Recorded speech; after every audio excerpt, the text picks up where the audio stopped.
বিসমিল্লাহির রহমানির রহিম। পরম করুণাময় ও অসীম দয়ালু আল্লাহর নামে শুরু। ومن أحسن قولا ممن دعا إلى الله وعمل صالحا وقال إنني من المسلمين।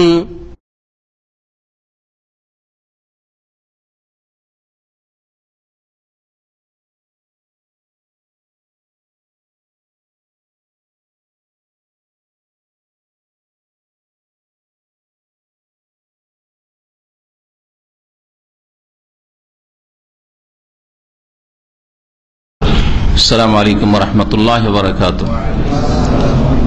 বিসমিল্লাহির রহমানির রহিম। আলহামদুলিল্লাহি রাব্বিল আলামিন ওয়াস সালাতু ওয়াস সালামু আলা সাইয়্যিদিল মুরসালিন নবিয়িনা মুহাম্মদ ওয়া আলা আলিহি ওয়া সাহবিহি আজমাইন। আম্মা বাদ, ফাউযু বিল্লাহি মিনাশ শাইতানির রাজীম। ওয়ালিল্লাহি আলান নাসি হিজ্জুল বাইতি মান ইসতাতা ইলাইহি সাবিলা ওয়া মান কাফারা ফাইন্নাল্লাহা গানিয়্যুন আনিল আলামিন। আল্লাহ পাক রব্বুল আলামিনের সমস্ত প্রশংসা, সালাত এবং সালাম নাযিল হোক নবী মুহাম্মদ রাসূলুল্লাহ সাল্লাল্লাহু আলাইহি ওয়াসাল্লামের উপর। আজকের এই শুক্রবারের দিনে, এই জিলকাদা মাসের প্রায় আমরা শেষের দিকে, 28 তারিখ শেষ হয়ে 29 তারিখের রাত শুরু হয়েছে। আগামীকালকে 29, আর তারপরে যদি ক্যালেন্ডার মোতাবেকই চাঁদ দেখার খবর পাওয়া যায় তাহলে তারপরের দিনে হচ্ছে প্রথম জিলহজ। জিলহজ মাস মানে হজের মাস, এটা সবাই বুঝছেন, যে কোনো মুসলিম। তবে তার আগে আরো 2টি মাস আছে, জিলকাদা আর তার আগে শাওয়াল। এই মাসগুলিও হজের মাস। এই মাসগুলি হচ্ছে হজের মাস। আল্লাহ পাক কোরআনে কারীমে ইরশাদ করেছেন, আল হাজ্জু আশহুরুম মালুমাত। সূরা বাকারায় যেখানে হজ সম্পর্কিত আয়াতগুলি রয়েছে, তাতে মহান আল্লাহ ইরশাদ করেছেন, আল হাজ্জু আশহুরুন, হজ হচ্ছে কয়েকটি মাসে। আশহুর শাহরের বহুবচন। মালুমাত, যা সর্বজন বিদিত, যা জানা, মানে কোরআন সুন্নাতে আছে, ওর জ্ঞান যে জানার ইচ্ছা করবে সে জানতে পারবে। হজের মাসগুলি মালুম, জানা মাসগুলি আল্লাহ বলেছেন। তাহলে মাসগুলি মানে কি? শাওয়াল, জিলকাদ আর জিলহজ মাসের 10 তারিখ পর্যন্ত। এই হজের মাস হওয়ার অর্থ কি? আসলে হজের নিয়ত করা, ওমরার নিয়ত করা মানে ওতে প্রবেশ করা, যেটাকে ইহরাম করা বলা হয়। নিয়ত শব্দটা না ব্যবহার করে বলেন যে এই শাওয়াল, জিলকাদ আর জিলহজ মাসের 10 তারিখ পর্যন্ত যে কোনো দিনে হজ উমরাতে প্রবেশ করতে পারবে, মানে ইহরাম করতে পারবে, ইহরাম করতে পারবে। হজে তামাত্তু হোক আর কিরানি হোক আর ইফরাদ হোক। এইটা হচ্ছে এর অর্থ আল্লাহ পাকের এই আয়াতের, যে হজের কয়েকটি মাস রয়েছে জানাশোনা। আল হাজ্জু আশহুরুম মালুমাত। এমনও তো কেউ হইতে পারে যে তার মযহাবে সে হজ করবে, আর তার মযহাবে কিরান উত্তম। হ্যাঁ, বুঝছেন না? তার মযহাবে কিরান উত্তম, অথবা তার মযহাবে ইফরাদ উত্তম। আছে ইখতিলাফ। ইমাম শাফি বা শাফিঈদের নিকটে ইফরাদি উত্তম, ইমাম আবু হানিফা হানাফি মযহাবে কিরানি উত্তম, বাকি ইমাম আহমদ বিন হাম্বল মুহাদ্দিসিনে কেরাম তাদের নিকটে তামাত্তুই উত্তম। তো কথা হচ্ছে যে ও যদি মনে করে যে কিরান করবো অথবা ইফরাদ করবো, আমার উত্তমটাই করবো, আর আমি শাওয়াল মাসে চলে এসেছি এই ইহরামে, আমি উত্তম হজ, আমার মযহাবে আমার তরিকাতে উত্তম হজ করে যাব। মযহাবের মুকাল্লিদ সে, অন্ধ অনুসারী, বা তার কাছে এটা স্পষ্ট হয়নি যে এর চাইতে বলিষ্ঠ মত হচ্ছে ইমাম আহমেদেরটা বা মুহাদ্দিসিনরা যেটা বলেছেন যে নবী সাল্লাল্লাহু আলাইহি ওয়াসাল্লাম তামাত্তুর আকাঙ্ক্ষা করেছেন, সুতরাং তামাত্তুইটাই বেটার। এটা জানে না, সে যেটা শিখে এসে সেটার মোতাবেক করতে চাইছে। শাওয়াল মাসে কিরানের নিয়ত করেছে বা ইফরাদের নিয়ত করেছে, ইহরাম করে নিয়েছে, হজ তার শুদ্ধ হবে না? হবে না, হজ শুদ্ধ হবে। কিন্তু তার জন্য কষ্টকর হচ্ছে যে এখনো 2-2.5 মাস থাকে একেবারে কন্টিনিউ ইহরামের অবস্থায় থাকতে হবে। ইহরামে যতগুলি নিষিদ্ধ কাজ, সেলাইবিহীন কাপড় পরে থাকতে হবে পুরুষকে। হ্যাঁ, সুগন্ধি চলবে না, আতর চলবে না, তাই না? তারপরে চুলটুল কাটা, বড় মুসিবতে পড়ে যাবে। আল্লাহ কি এত মুসিবতে ফেলাটাকে উত্তম করতে পারেন? এই জন্য কিরান আর ইফরাদ উত্তম নয়। যেটা সহজ সহজ আবার দুটোই হাসিল হচ্ছে, মানে উমরাও হয়ে যাচ্ছে আর হজও হয়ে যাচ্ছে। হজের মৌসুমে হজও হইল উমরাও হইল, সেটা একমাত্র তামাত্তুতে হয়ে থাকে, সেজন্য এটাই হচ্ছে উত্তম। এবার বুঝতে পারলেন একটা বিষয়। তো হজের এই মাসগুলিতে এহরাম করতে পারবে, মানে হজের উদ্দেশ্যে ও এহরামে ঢুকে যেতে পারবে। বা তামাত্তুকারী যে উমরাটা শাওয়াল মাসে করেছে, শাওয়াল মাসে একটা উমরা করেছে, উমরা করার পরে ও মক্কায় বা মদিনায় থেকে গেছে, সফর শেষ করেনি, বাংলাদেশ থেকে এসছে বা অন্য কোনো দেশ থেকে এসছে, সফর শেষ করেনি। সফর শেষ করে চলে আসলে ওই উমরার সাথে সম্পর্ক কেটে যাবে, থাকবে না। কিন্তু ওই সফরেই আছে, শাওয়াল মাসের উমরা দিয়ে ওই সফর, আর কোনো উমরা করলো না। 8 তারিখে যখন জিলহজ মাসের 8 তারিখে তারবিয়ার দিন হলো, মেনা যাওয়ার দিন, সেই দিন লাব্বাইক হাজ্জান করে হজে প্রবেশ করলো, এহরাম করলো আর মেনা চলে গেল। এর হজটা কোন হজ হবে? যে উত্তর দেবেন হাত উঠাবেন, হজে তামাত্তু হবে। হজে তামাত্তু হবে কেন?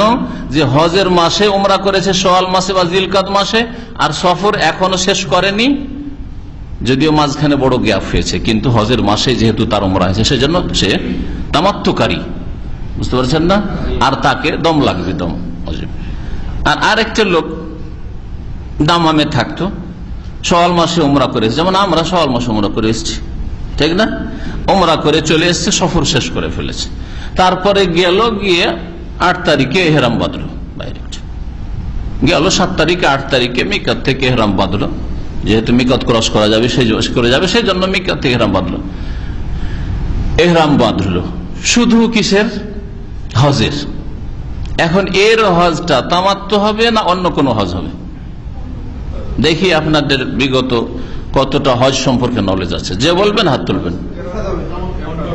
হ্যাঁ, হজে ইফরাদ হবে, কারণ সে সফর শেষ করে চলে এসছে, ওই সফরে হচ্ছে না সফর, ওর বাসা যেহেতু দাম্মামে, সফর শেষ করে চলে এসছে সেই জন্য।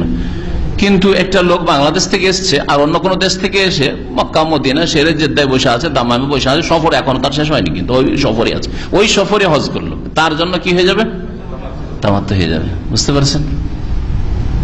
ধরনের অবস্থার পার্থক্যে, ব্যক্তির পার্থক্যে হজের হুকুম বদলে যাচ্ছে। তো হজের যে এই মাসগুলি রয়েছে বা এই দিনগুলি রয়েছে, জানা থাকলে এই বিষয়গুলি স্পষ্ট আপনার জন্য। যাই হোক, আমাদের আসল বিষয়বস্তু এটা না, কিন্তু শুরুতে আমরা এত লম্বা কথায় ঢুকেছি, আপনাদের শুধু একটু হালকা পরীক্ষা নেওয়ার জন্য যে হজ সম্পর্কে কতটা আপনাদের এই খুঁটিনাটি জিনিসগুলি জানা আছে। খুঁটিনাটি জিনিসে অনেক আলেমরাও ঝামেলায় পড়ে যায়, স্বাভাবিক কথা। হজের মাসালা খুব জটিল, ওমর রাদিয়াল্লাহু তাআলা আনহু বলেছেন। হজ সম্পর্কে আমাদের একজন ভালো শেখ এখানে বলতেন যে হজের মাসলা কতটি আছে বলেন তো? উনি বলছে 3000-এর বেশি মাসলা আছে। আপনি বলছেন 10-20টা মাসলা জানি, হজ সম্পর্কে আমি একেবারে পারদর্শী না। তো যাই হোক, হজে যারা যাবেন, হজ সম্পর্কে জানা ফরজ, এই বছরে জানা যাবেন, এই বছরে জানা ফরজ, যাওয়ার আগে জানা ফরজ। যারা আগামীতে যাবেন তাদের জন্য জানা ফরজ, কিন্তু একটা লং টাইম জানার জন্য আছে, সুযোগ সুবিধা আছে, বিভিন্ন মাধ্যম দিয়ে আপনারা জানতে পারবেন। যাদের আত্মীয় স্বজনরা আসছে হজে, আপনি হয়তো হজে যাবেন না, হজ করে ফেলেছেন অথবা করতে পারছেন, আত্মীয় স্বজন আছে, তাদেরকে গাইড করতে হবে, আপনার দায়িত্ব রয়েছে। কারণ আপনাকে আল্লাহ পাক ভাগ্যবান করেছে যে সৌদি আরবে থাকছেন, তাদের চাইতে বেশি নলেজ রাখেন, তাদের চাইতে বেশি শিরক বিদআত সম্পর্কে সজাগ, ওরা শিরক বিদআত অনেকটাই বুঝে না, তাহলে ওদেরকে গাইড করার জন্য হজ সম্পর্কে, উমরা সম্পর্কে বা এই সফর সম্পর্কে আহকাম, বিধিবিধান জেনে নেওয়া আপনার জন্য আবশ্যক, যাতে করে আপনি আল্লাহর দিনের দিকে দাওয়াত দিতে পারেন আলা বাসীরা। কুল হাযিহি সাবিলি আদউ ইলাল্লাহি আলা বাসীরাতিন আনা ওয়া মান ইত্তাবা'আনি ওয়া সুবহানাল্লাহি ওয়া মা আনা মিনাল মুশরিকিন। আল্লাহ পাক সূরা ইউসুফের একটি আয়াতে বলছেন যে হে নবী, তুমি ঘোষণা করো, জানাও, হাযিহি সাবিলি, এটাই হচ্ছে আমার রাস্তা, আদউ ইলাল্লাহি আলা বাসীরা, আমি আল্লাহর দিকে মানুষকে ডাকবো, আলা বাসীরা, চক্ষুষ্মান হয়ে, চোখ খুলে, জেনে শুনে, জ্ঞানের ভিত্তিতে, আলা বাসীরাতিন মানে আলা ইলমিন, জেনে। আপনি নিজেই জানছেন না আর আপনার কোন আত্মীয় টেলিফোন করছে, তখন আপনি কি করবেন? মাঝখানে মুফতি সেজে গেলেন, কারণ এখানে থাকেন, আবার না বলবো জানি না, আচ্ছা ঠিক আছে বলছি, তারপরে আমার মতো কাউকে ধরলেন, শেখ আমাকে একজন মাসলা জিজ্ঞেস করছে। আরে আপনাকে কেন মাসলা জিজ্ঞেস করবে? আপনার মধ্যে যোগ্যতা, আপনাকে মশলা আপনি মুফতি সেজে বুঝে আসেন, যাই হোক মাঝখানে মুফতি সেজে বসে তারপর জিজ্ঞেস করলেন, বললেন। তো তার আগে আপনি হজ সম্পর্কে যে জানার ব্যবস্থা আছে জানেন, আগে থেকে শিখে রাখেন, যাতে করে অনেকটা আপনি ইয়াকিনের সাথে এলমের সাথে যে কোনো সময় জবাব দিতে পারেন। আর যেই ক্ষেত্রে সন্দিহান থাকবেন, সন্দেহ হচ্ছে, সন্দেহের ভিত্তিতে কোনো কথা বলবেন না, অনুমান ভিত্তিক আল্লাহ কঠোরভাবে নিষেধ করেছেন। কারণ এটা বড় যায় দায়িত্ব আল্লাহর পক্ষ থেকে, যেন আল্লাহর পক্ষ থেকে আপনি সাইন করছেন, রাসূলের পক্ষ থেকে সাইন করছেন। সুতরাং অনুমান করে সন্দেহের ভিত্তিতে কোনো কথাই বলবেন না যতক্ষণ ইয়াকিনের সাথে কোনো কথা না জানা থাকবে। আলা বসিরা, দিনের দাওয়াতের ক্ষেত্রে বসিরত মানে জ্ঞান হওয়া ফরজ। এই জন্য যারা দিনের দাওয়াতের জন্য বলছে, ইসলাম প্রচারের জন্য, তবলিগের জন্য চলে যাচ্ছি, অথচ ইসলাম সম্পর্কে জ্ঞান নেই। ভাই আপনি কি জানেন? ভাষাও জানেন না। যে এলাকা গেছেন সেই এলাকার ভাষাও জানে না, যে এলাকা গেছে সেই এলাকার ভাষাও জানে না, একটা লোকের ভাষা জানে না, অন্য ভাষাভাষী একেবারে। বললাম কি তাহলে কি জন্য এসছেন? আমার সাথে এরকম ঘটেছে। আমি জিজ্ঞেস তাহলে কি জন্য আপনারা এসছেন? বলছে আমরা একটু নিজেরা শিক্ষা নেওয়ার জন্য এসেছি। আর শিক্ষা নেওয়ার জন্য এত দূর সফর করে আসতে হবে? কোথায়? মালয়েশিয়া থেকে, ইন্ডোনেশিয়া থেকে ভারতে পৌঁছে যেতে, বাংলাদেশে পৌঁছে যেত, দেশে শিক্ষার ব্যবস্থা নেই। এই বাহানাগুলো চলবে না। আপনার কাছে এলম না, বসিরত নেই। আল্লাহ কোরআনে বসিরতের কথা বলছেন। চোখ খুলেন, এলম শিখেন, তারপরে জানান। সুতরাং দাওয়াতের কাজ, তবলিগের কাজ, প্রচার কাজ আলেম সমাজ করবে। জাহেল সমাজ আবেগে বেরিয়ে পড়লো যে বড় বড় ফজিলত রয়েছে আর গোনা খাতা সব মাফ হয়ে যাবে, অথচ কিছুই জানে না। এটা তরিকা নয়, আলা বাসিরাতের এই আয়াতের বিপরীত। তো হজ সম্পর্কে আজকে কয়েকটা আলোচনা করব। সব আলোচনা যদি করতে যাই তো কোনোটাই ধরতে পারবো না, তাই না? না কোনোটা বলা পুরা হবে, না কোনোটাই আপনারা বুঝতে পারবেন। সেই জন্য কয়েকটি আলোচনা করব। তার মধ্যে প্রথম আলোচনা হচ্ছে হজের রুকুন, মানে হজের মধ্যে যেগুলি ফরজ, সূক্ষ্ম নাম তার রুকুন, যেগুলির কোনো একটি ছুটে গেলে হজ হবেই না। 2 নম্বরে হজের ওয়াজিবাত, সেগুলিও ফরজ, ওয়াজিব ফরজে কোনো পার্থক্য নেই, কিন্তু রুকুন নয়। রুকুন এর পরে হচ্ছে ওয়াজিব, যেগুলি ইচ্ছা করে ছেড়ে দিলে তো হজ হবে না, কিন্তু যদি ছুটে যায়, ভুলবশত ছুটে যায়, তাহলে দম দিয়ে ঘাটতি পূরণ করতে হবে। দম মানে একটা কুরবানি দিয়ে সে ওয়াজিবের খেসারত দিতে হবে, ঘাটতি পূরণ করতে হবে। 3 নম্বর যেটা আলোচনা করবো সেগুলি হচ্ছে হজের মুস্তাহাব্বাত, মুস্তাহাব জিনিসগুলি, সুন্নত জিনিসগুলি, যেগুলি করলে ফুল নেকি হবে, আর যত কমবে তত নেকি কম হবে, তবে গুনাহগার হবে না যদি অনিচ্ছাকৃত ছুটে অথবা কখনো প্রয়োজনের তাগিদে ছুটে। আরো শুনেন ভালো করে, প্রয়োজনের তাগিদে আপনি 8 তারিখে মেনাই থাকতে পারছেন না, যেতে পারছেন না, রাতটা কাটাতে পারছেন, ডাইরেক্ট আপনাকে আরাফায় যেতে হচ্ছে, প্রয়োজনের তাগিদে ঠিকভাবে আপনি পৌঁছতে পারলেন না, আপনি তাহলে গুনাহগার না। কিন্তু ইচ্ছা করে আপনি, ইচ্ছা করে অবহেলা করে, ইচ্ছার সাথে অবহেলা লাগাইতে হবে। ইচ্ছা করে যদি কখন 1-2 সুন্নত ছুড়ে গুনাহগার হইতে হবে না, কিন্তু অবহেলা করে এমন কোন ফ্যাক্টর হইলে, এটা ফরজটা আদায় করলেই তো হইল, রুকুনটা আদায় হইলেই তো হইল, ওয়াজিবটা হইলেই তো হইল, হ্যাঁ এই সুন্নত না করলেই বা কি হয়, এমন এটা তো সুন্নাত, এরকম অবহেলা যদি করে তো ইয়াসাম গুনাহগার হবে। তা আশা করি তাহলে এই 3 রকমের আমল বা কর্ম হজের মধ্যে রয়েছে। হজে যতগুলি কাজ হাজী সাহেবরা বা উমরাকারীরা সম্পাদন করে সেগুলি 3 ভাগে বিভক্ত। রুকুন, যেগুলি ছুটে গেলে, কোন একটি ছুটে গেলে হজ হবে না। ওয়াজিবাত, যেগুলি ছুটে গেলে বা ছেড়ে দিলে কি করতে হবে? দম দিয়ে ঘাটতি পূরণ করতে হবে। আর একজন মুসলিম জেনে শুনে ছাড়বে না, অজ্ঞতা ছাড়বে। অজ্ঞতা এখানে ওজোর নাই, অজ্ঞতা ওজোর নাই, এই জন্য দম দিয়ে সে ঘাটতি পূরণ করতে হবে। আর তৃতীয় হচ্ছে সুন্নাত মুস্তাহাব, যেগুলি পালন করলে ফুল নেকি যত কমাবে তত কম নেকি কমবে, গুনাহগার হবে না যদি অবহেলা করে না ছাড়ে। অবহেলা করে যদি ছাড়ে, হ্যাঁ তুচ্ছ মনে করে ছাড়ে, এমন কোন ফ্যাক্টর হইলে এটা করলেই বাকি আপনি করছেন, আমি না করলেই বাকি, তাহলে গুনাহগার হবে। এটা শুধু হজের ক্ষেত্রে না, নামাজের ক্ষেত্রেও, নামাজের মধ্যে রাফুল ইয়াদাইন সুন্নাত, হ্যাঁ আমিন জোরে বলা সুন্নাত, এইরকম বেশ কিছু সুন্নাত রয়েছে যেগুলি সুন্নাত। যদি কখনো ছুটে যায় অসুবিধা নেই, কিন্তু ইচ্ছা করে অবহেলা করে ছাড়েন, শেখ রাফেদান না করলে নামাজ হবে না, রাফেদান না করলে অসুবিধা আছে, আমিনটা জোরে না বললে অসুবিধা আছে। আর এই প্রশ্ন কেন? তোমার নবী করেছে, তুমি করো, তাহলে অবহেলা আছে আপনার মধ্যে, রুকন সম্পর্কে বলতে গিয়ে আমরা উমরার কথাও বলবো, হজের কথা বলবো। উমরা দিয়ে শুরু করি। উমরার মধ্যে রুকন কয়টি? উমরাতে রুকন 3টি। মাশাআল্লাহ, ঠিক আছে, এগুলো ঠিক আছে, খুব সুন্দর, তাই না? প্রথমটি এহরাম করা, তাই না? এহরাম বাঁধা বা এহরাম করা, না ওর সাথে আর কিছু লাগাইতে হবে? আর কিছু লাগাইতে হবে না? না কে না না, তো এহরামই তো নিয়ত করা না। আমি বলতে চাইছি মিকাতে এহরাম বাঁধা অমুক জায়গা থেকে, ওইটা তো লাগাইতে হবে না? না ওটা লাগান না, ওটা লাগাইতে হবে। এহরাম করা এক কথায়, এহরাম বাঁধা মানে সাধারণ মানুষরা অনেকে বুঝে না, সেজন্য এটার ব্যাখ্যা করতে হয়, কিন্তু আপনারা বুঝছেন, অনেকে জবাব দিচ্ছেন। ওইটা এহরাম করা সাধারণ মানুষ কি বুঝে? কাপড় পরা, সেলাইবিহীন কাপড় পরে নিল, এহরাম করে নিল। তাহলে কোন মানুষ দাম্মাম এয়ারপোর্টে গিয়ে প্লেনে যাবে, এহরাম পরে নেছে, মনে হচ্ছে দেখেন এহরাম বেঁধে নিয়েছে, আসলে এটা এহরাম বাঁধেনি, কাপড় শরীরে বেঁধেছে, সেলাইবিহীন কাপড় শরীরে বেঁধেছে, এহরাম বাঁধেনি, ভুল কথা এটা। এহরাম বাঁধা মানে আর দুখুল ফি নুসুক, এবাদতে প্রবেশ করা। এবাদতে কখন প্রবেশ করে? যখন মিকাত, বাইরের লোক হলে মিকাত কাছে আসে, আর না হলে হজে তামাত্তু হইল 8 তারিখে, যখন সে প্রস্তুতি নিল যে হ্যাঁ এখন আমি আমার এবাদতে হজে বা উমরায় ঢুকে পড়লাম, অন্তরে নিয়ত করলো আর মুখে নিয়ত উচ্চারণ করলো না। নিয়ত উচ্চারণ করা বিদআত, নামাই তো বলা কোনো হাদিসে নেই। আছে কি?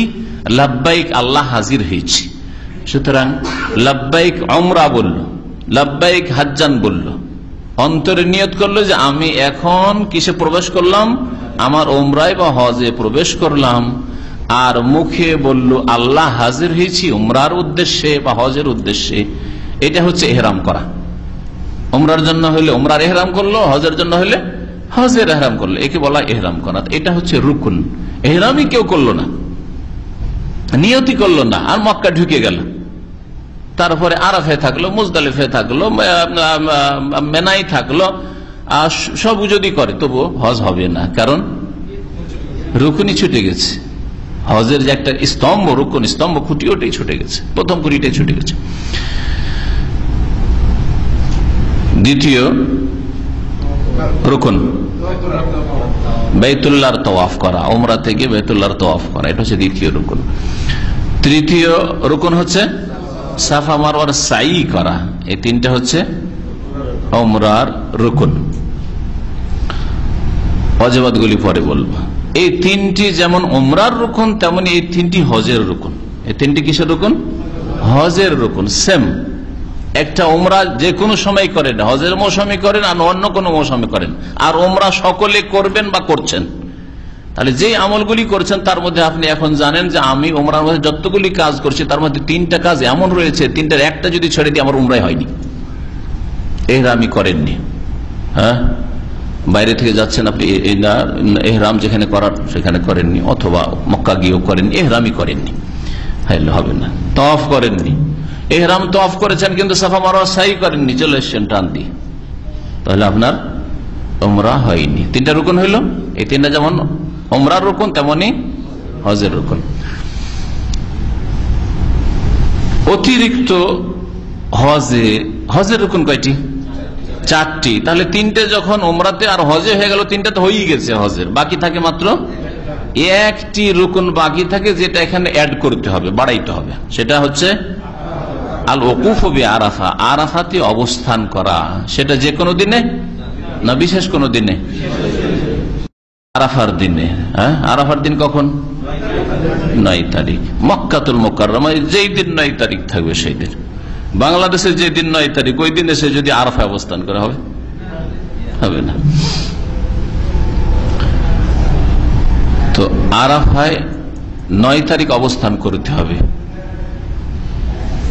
এটা হচ্ছে সংক্ষেপে 4টি রুকুন ফরজ কিসের? হজের। এই অবস্থানটা সূর্য মাথার ওপর থেকে গড়ে যাওয়ার পর থেকে সূর্য ডুবা পর্যন্ত, ডুবিয়ে দেওয়া পর্যন্ত থাকলে সবচেয়ে ভালো। এগুলো ভালো, কিন্তু সারা দিন কেউ পৌঁছিতে পারলো না, যে কোনো কারণে হোক, দূরেই থাকলো অথবা ঢুকতেই পারলো না, ভিড়ে কাছে আছে, তারপরে যখন লোকজন খালি করে চলে গেছে আরাফা, তখন রাত্রে ঢুকেছে। শেষ সময় কতটা পর্যন্ত? ফজরের আজান হওয়া পর্যন্ত। ফজরের আজানের ওয়াক্ত হওয়া পর্যন্ত যদি আরাফায় 1 মিনিটের জন্য ঢুকে যেতে পারে তাহলে হজ হয়ে যাবে। আল হজ্জু আরাফা, নবী করিম সাল্লাল্লাহু আলাইহি ওয়াসাল্লাম বলেছেন। সুম্মা আফিদু মিন হাইসু আফাদান নাস, আল্লাহ পাক বলছেন তোমরা ফিরে আসো যেখান থেকে লোকেরা ফিরে আসে। জনসাধারণ, সারা বিশ্বের লোকেরা হজে আসে, অন্যান্য আরবরা যেখানে এসে যায়, মানে আরাফা যায়, আরাফা থেকে ফিরে আসতে হবে। মক্কার লোকেরা কি করতো? বলতে আমরা হচ্ছি ব্রাহ্মণদের মতো, ব্রাহ্মণ, হিন্দুদের ব্রাহ্মণ, আর মক্কার কুরাইশরা নিজেদেরকে ব্রাহ্মণ বলতো।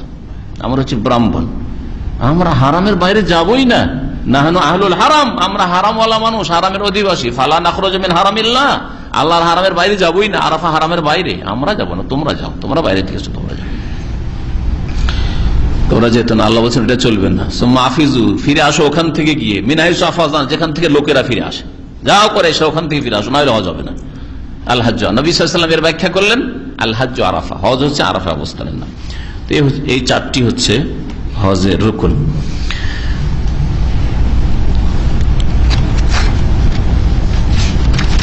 প্রত্যেকটা দলিল বলতে হবে, একটা বলা ভালো নাকি? ইহরামের ক্ষেত্রে নবী করিম সাল্লাল্লাহু আলাইহি ওয়াসাল্লামের হাদিস, ইন্নামাল আমালু বিন্নিয়াহ, নিঃসন্দেহে মানুষের আমল, কর্ম নির্ভর করে কিসের উপর? নিয়তের উপর। নিয়তের জায়গা হচ্ছে এখানে। অন্তরে নিয়ত করলেন যে আমি এখন হজে প্রবেশ করলাম, এটা হচ্ছে আপনার ইহরাম করা।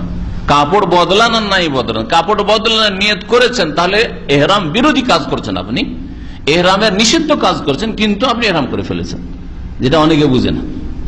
মানে কাপড় না বদলিয়ে কেউ যদি নিয়ত করে, এটাকে এহরাম করা মানুষ মনে করে না, কিন্তু এহরাম করা মানে হচ্ছে নিয়ত করা। নিয়ত ছাড়া কোনো আমল কবুল হয় না, শুদ্ধ হয় না।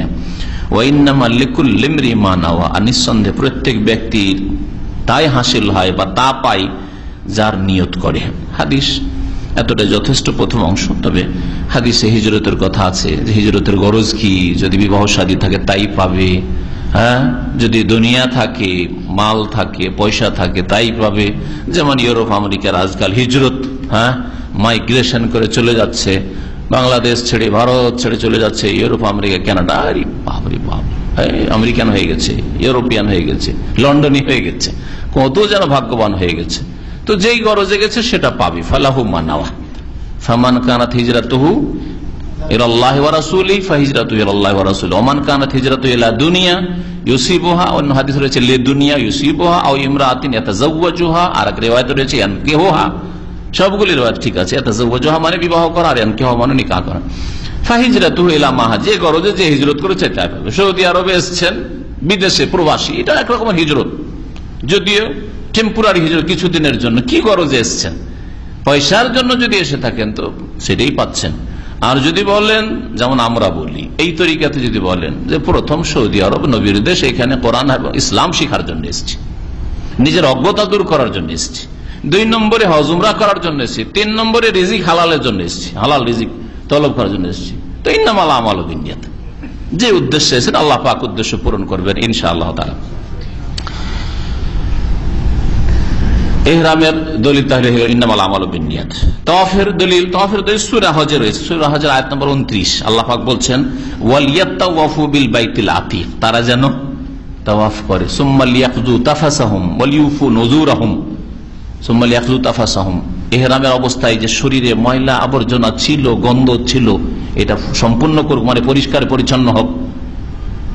তাহলে যে কাজগুলি তাওয়াফে ইফাজার আগে করতে হয় সেগুলি করে, গোসল করে না চুল কেটে, চুল বিক্ষিপ্ত আছে, চুল মাথা মুন্ডন করলো, পরিষ্কার পরিচ্ছন্ন হইলো, হ্যাঁ, আর অন্যান্য চুল বড় হয়েছে সাফ সুতরা করলো, আর তারপরে তাওয়াফে ইফাজা করতে আসলো। তাই আল্লাহ এই আয়াত ওই তরতিবের সাথে বর্ণনা করেছেন, ওয়ালিউফু নুযুরাহুম, আর যে উদ্দেশ্য মান্নত ছিল সে মান্নত পুরা করলো, ওয়ালিয়াতাওয়াফু বিল বাইতিল আতীক, আর তারা যেন প্রাচীনতম ঘরের তাওয়াফ করে। আয়েশা রাদিয়াল্লাহু তাআলা বলছেন যে আমরা নবী সাল্লাল্লাহু আলাইহি ওয়াসাল্লামের সাথে হজ করলাম, হাজ্জাজনা মা নবী ফাআফাযনা ইয়াউমান নাহর, কুরবানির দিনে আমরা তাওয়াফে ইফাজা করেছি। এই তাওয়াফের নাম হচ্ছে তাওয়াফে ইফাদা, ফাআফাযনা, এটা হচ্ছে হাদিসের ভাষা।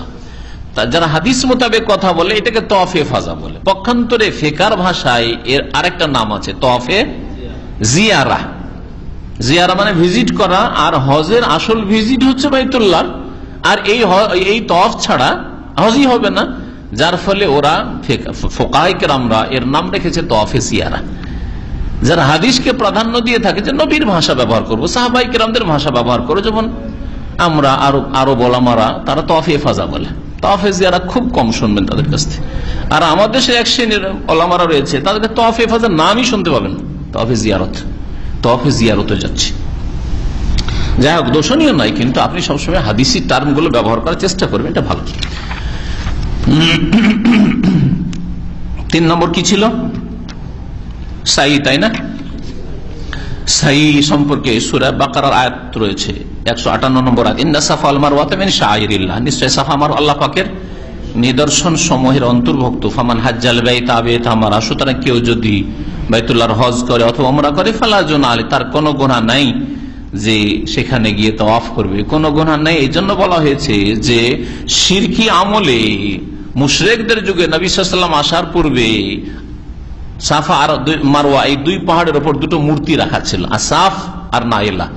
এই 2টো মূর্তি সম্পর্কে তাদের ওই রকমই কিস্সা কাহিনী, যেমন হিন্দুদের অনেক দেবদেবীদের চরিত্রহীনতার কিস্সা রয়েছে, যেমন কৃষ্ণের কাপড় টাপড় নিয়ে পুকুরে মহিলাগুলো গোসল করতে নেমেছে, আর ওদের কাপড় নিয়েও গাছে চড়ে ফেলেছে। তো এই ধরনের কিস্সা কাহিনী এই সব দেবদেবী সম্পর্ক রয়েছে যে এই 2 জনে জেনা করেছিল, তখন আল্লাহ ওদেরকে পাথর বানিয়ে দিয়েছেন, আর তখন ওই 2টো পূজনীয় হয়ে গেছে, আর সাফা মারওয়া দাঁড় করে পূজা শুরু করেছে। মুশরিকদের ধর্মগুলি ঠিক এইরকম নয়, চরিত্রহীন হইলেই তারা পূজনীয় হয়ে যায়। সুবহানাল্লাহ। শুধু যে সৎ লোকের পূজা করেছে তাই না, অসৎ লোকের পূজা করেছে। শয়তান কিভাবে আদম সন্তানকে বিভ্রান্ত করেছে, যে শিরক করেছে অতিরঞ্জন, তো আবার লম্পট গুলিরও পূজা করেছে, খারাপ চরিত্রহীনদেরও পূজা করেছে। তো এই তো আয়াত ছিল। আয়াত অবশ্য ক্লিয়ার নয় যে এটা ফরজ না রুকুন না ওয়াজিব না সুন্নাত, স্পষ্ট নয়। তবে কোরআনে কারীম আল্লাহ পাক সাফা মারওয়া সাইয়ের কথা উল্লেখ করেছেন। তাওয়াফ বলেছেন, মানে তাওয়াফ মানে এখানে সাই। সাফা মারওয়ার মাঝে তাওয়াফ মানে প্রদক্ষিণ, মানে হচ্ছে সাই এখানে, যদিও সাই শব্দের ব্যবহার হয়নি। তবে নবী করিম সাল্লাল্লাহু আলাইহি ওয়াসাল্লামের হাদিস রয়েছে, ইয়া আইয়ুহান নাস, হে মানুষ, ইসআউ, তোমরা সাই করো, ফাইন্না আল্লাহ কাতাবা আলাইকুমুস সাই, কারণ আল্লাহ পাক তোমাদের উপর সাইকে বিধিবদ্ধ করেছেন, কাতাবা লিখে দিয়েছেন, ফরজ করেছেন। হাদিসটি দারাকুতনিতে রয়েছে, বাইহাকিতে রয়েছে, আর হাদিসের বর্ণনাকারীগুলি হচ্ছে নির্ভরযোগ্য সিকাত। এই হাদিসের সনদ হচ্ছে হাসান। অনেক উলামায়ে কেরামরা এই হাদিসটিকে সহিহ বলেছেন, কেউ হাসান বলেছেন, ইমাম নবী হাসান বলেছেন, ইমাম ইবনে আব্দুল হাদি হাসান বলেছেন, ইমাম আলবানী রহমতুল্লাহ আলাইহি হাদিসটিকে সহিহ বলেছেন। আল্লাহু আ'লাম। আরাফার দলিল বলা হয়েছে, দেখি শুনেছেন না শুনেননি, বলেন তো দেখি কি দলিল বললাম। ওইটা বলছিলাম। তার সাথে আয়াত রয়েছে ফাইজা আফাদতুম মিন আরাফাত, তার আগে পরে আয়াত রয়েছে ফাইজা আফাদতুম মিন আরাফাতিন ফাযকুরুল্লাহ ইনদাল মাশআরিল হারাম, তোমরা যখন আরাফাত থেকে ফিরে আসবে। আরাফাত শব্দটা এক বচনও ব্যবহার হয়েছে, বহু বচন ব্যবহার হয়েছে। কোরআনে যখন আরাফাত লেখা আছে, কোন যে আরাফাত, আবার কোন যে আরাফা লেখা আছে এক বচন গোলতা দিয়ে, দুটোই ঠিক। ফাইজা আফাদতুম মিন আরাফাত, যখন তোমরা আরাফাত থেকে ফিরে আসবে, ফাযকুরুল্লাহ ইনদাল মাশআরিল হারাম, তখন তোমরা মাশআরে হারামের কাছে এসে আল্লাহ পাকের জিকির আজকার করো, আল্লাহকে স্মরণ করো, মানে মুজদালিফায় রাত কাটাও। মুজদালিফার মসজিদের জায়গা এটা হচ্ছে মাশআরে হারাম, অথবা ওখানকার ওই পাহাড়টার নাম হচ্ছে মাশআরে হারাম। নবী করিম সাল্লাল্লাহু আলাইহি ওয়াসাল্লাম আল হজ্জ আরাফা, হজ হচ্ছে আরাফা, এটা বলেছেন। এই মর্মে হাদিস রয়েছে সুনানে আরবাতে, মানে আবু দাউদে, নাসাইতে, তিরমিজিতে, ইবনে মাজাহ। জি, হাদিস সহিহ। এখন আসেন তাহলে কি বলতে চেয়েছি, হজের ওয়াজিবাত। উমরার ওয়াজিব কয়টি, যাতে উমরাটাও সাথে সাথে হয়ে যায়। হ্যাঁ, উমরার 3টা হয়ে গেল রুকুন, ওয়াজিবাত তাহলে কয়টি, আর বাকি থাকে চিন্তা করলে বুঝতে পারবেন 2টি। উমরার ওয়াজিবাত হচ্ছে 2টি। প্রথমটি হচ্ছে মিকাত থেকে এহরাম বাঁধা বহিরাগত মানুষের, আফাকি যারা বাইরে বসবাস করে তাদের জন্য মিকাত থেকে এহরাম বাঁধা। আমরা যারা মিকাত, সবগুলি মিকাতের বাইরে বসবাস করি, হ্যাঁ, যদি আপনি রিয়াজ তাইফ হয়ে যান তো তাইফে মিকাত, মদিনা হয়ে যান তো মদিনা, জুলহাইফায় মিকাত, যেদিক দিয়ে যান মিকাতের বাইরে আছেন আপনি। তো মিকাতের বাইরে থাকা লোকদের মিকাত থেকে এহরাম বাঁধা এটা হচ্ছে ওয়াজিব। ওয়াজিব ছুটে গেলে কি হবে বললাম? তাহলে কেউ যদি যে কোনো কারণে হোক, অজ্ঞতার কারণে হোক অথবা জেনে শুনে হোক, বাঁচার জন্য যে ঢুকতে এমনি তো দিচ্ছে না, তো চলে যায় সেলাই করা কাপড় পরে, আর নিয়ত করলো না, নিয়ত করলে তো অনেকটা হালকা হয়তো মশলাটা, তাহলে শুধু ফিদিয়া লাগতো এহরামে নিষিদ্ধ কাজ করার কারণে, কিন্তু নিয়ত করলো না, মক্কা গিয়ে নিয়ত করে হজে বেরিয়ে গেছে, অথচ থাকে দাম্মামে, তাহলে সেই ব্যক্তির কি ছুটে গেল? রুকুন ছুটলো, এহরাম করলো কিন্তু মক্কা গিয়ে করলো, তাহলে কি ছুটলো? এ বলছে যে রুকুন ছুটলো, ওয়াজিব ছুটলো। মিকাত থেকে এহরাম বাঁধা ওয়াজিব ছিল, ওয়াজিব ছাড়লো, তো এহরাম করলো গিয়ে মক্কায়, কিন্তু মিকাত থেকে করলো না, ওয়াজিব ছুটে গেল। তাহলে একে কি বলতে হবে? হজ হইল না? হইল না, কিন্তু দাম দিতে হবে, কোরবানি দিতে হবে। দাম সম্পর্কে শুনে রাখেন, কোন গরিব অভাবী যদি হয় আর তারপর দম ফরজ হয়ে গেছে, দম দিতে পারছে না, ইবনে আব্বাস রাদিয়াল্লাহু তাআলা আনহু বলেছেন যে কোন দামের বিকল্প হচ্ছে 10টি রোজা, আর এই 10টি রোজা মক্কায় রাখার কথা নেই, হ্যাঁ, যে 3টা ওইখানে রেখে এসো আর 7টা ওইটা কি বলছে এজা রাজা তুমি বাড়ি ফিরে এসে, এই মাসলা কোন ক্ষেত্রে? হজে তামাত্তু বা কিরান করলে, হজে তামাত্তু কিরান করেছেন, আপনার কোরবানি ওয়াজিব হয়েছে, কোরবানি দিতে পারছেন না, তখন 3টি রোজা মক্কাতেই রেখে আসতে হবে আর 7টি রোজা বাড়িতে ফিরে এসে রাখেন। পক্ষান্তরে কেউ যদি গরিব অভাবী হয় আর ভুল করেই দিয়েছে, ওয়াজিব ছুটেই গেছে, হ্যাঁ, দম দিতে হচ্ছে, দম দিতে পারছে না, কোন রকম টাকা হজে ঢুকিয়ে গেছে, তাহলে কি করবেন? 10টি রোজা নিজের বাড়ি এসে যে কোনো সময় রেখে নেবে, একসাথে রাখুক আর আলাদা আলাদা বিভিন্ন সময় রাখুক, কোনো অসুবিধা নেই ইনশাআল্লাহ।